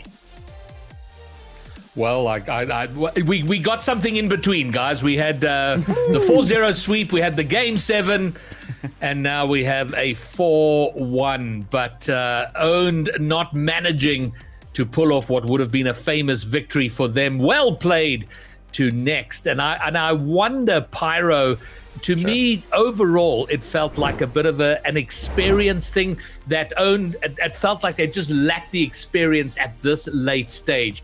Galaxy, although he's been around a long time, has never been at this sort of higher level of competition for very long. Heatsy's new to it. Defunct, of course, has the experience, but they just kind of lacked something there in this series. I feel like Galaxy, you mentioned for not long. I think he does have that experience, but only for a blip of time. Defunct, he's kind of pushed up to that mark, but still trying to work into getting a top 4 spot of this region. But your remark is so true, Graybeard, in that something did attest to this team not performing at their high potential at the start of this series. Mocked and I talked about it extensively. It was the outpacing done by Next against Owned Esport, that they just were not on the ball first. They just got beaten to the ball time and time again. Possession was waning against them throughout the series. It took till too late in the series for them to work up that same level of pacing. Yeah, I saw a lot of opportunities when they were in front of the Next net, where they were looking to sort of control and dribble into a crowd of defenders. You know, there's like 2 or 3 people you got to make their way through. And I would agreed with that there was a pacing issue. But I do know that they will learn from this, and they are. Mark, I believe we're about to enter roster mania chaos, as we always do in SSA after major Rocket League events, RLCS events. But Owned, I strongly believe this is going to be one of the very, very few rosters that stick together, and I think they come back better, a lot better at next split. I mean, they now have, 2 months to work on it? They've got 2 months to work on replay analysis. They can improve themselves individually and as a unit, because there's a lot of good things to see. The problem just was that the French org and its players didn't have quite the cohesion sometimes necessary, and also tend to panic a bit on defense. So whilst I would say merci à tout and eSport, I would say better luck next time as well in split number 2. All right. Well, so we've spoken about Owned, but we've also complained a little or mentioned, Pyro, the inconsistency of Next, but that was certainly not apparent in this series. And here they are. They get to be in a semi-final, and they certainly were the better of the 2 teams out on the field today. Yeah, I mean, I think what's clear is this team has a game plan, right? I think Gizu is such a playmaker when he's behind the ball, always has a plan to get that first touch in the air that keeps the ball close and sets him up for that beat against the last defender. Yarno, it's abundantly clear that this is the player that wants to work in the opposite half of the field to create controversy and calamity and take the opposition out of the rhythm. I think Lacrom can really play any position, but I will say, as we kind of branded this team as inconsistent, they are beating the allegations with a solid game plan forward, and one that can contest against Astronic. All right, well, Next are in the semi-finals, and there you see it. Next will be playing Astronic tomorrow. Limitless will be playing Bonjour. And so the first match tomorrow is going to be Limitless Bonjour, and then Next next, and Astronic. So, yeah, there we go. And I think we started last weekend. I believe this time round was 94 teams. And over the course of 2 long weekends, we've whittled our way down slowly, but ever so surely, down to just the 4 teams that remain here to determine the Open Qualifier number 3 champion. And all of that action going to be brought to you tomorrow, of course. But we now have the all-important driver of the day. Based on your votes at acgl.gg, who was today's driver of the day, the player of the day? And that is as much as a surprise to us as to you, as we see it coming up now. And there it is, Berichu. Okay. Well, that's a name I've heard being called a lot. Pyro, your thoughts? If you asked me who to pick, this was the name in my head. I wish you asked me. Berichu, again, in the match against 77 Blocks, was the only player that was ready to go, hot off the start. Mario and on yellow definitely cooked later on in the match for this team to make the 1-3 series comeback to pull it to Game 7 and win. But Berichu undoubtedly setting up the plays and eventually allowing to be that finishing factor when their teammates were able to facilitate. I think again and again, when you look at Astronic play in these matches on Championship Sunday or wherever in the playoffs, look to this player to kick things off.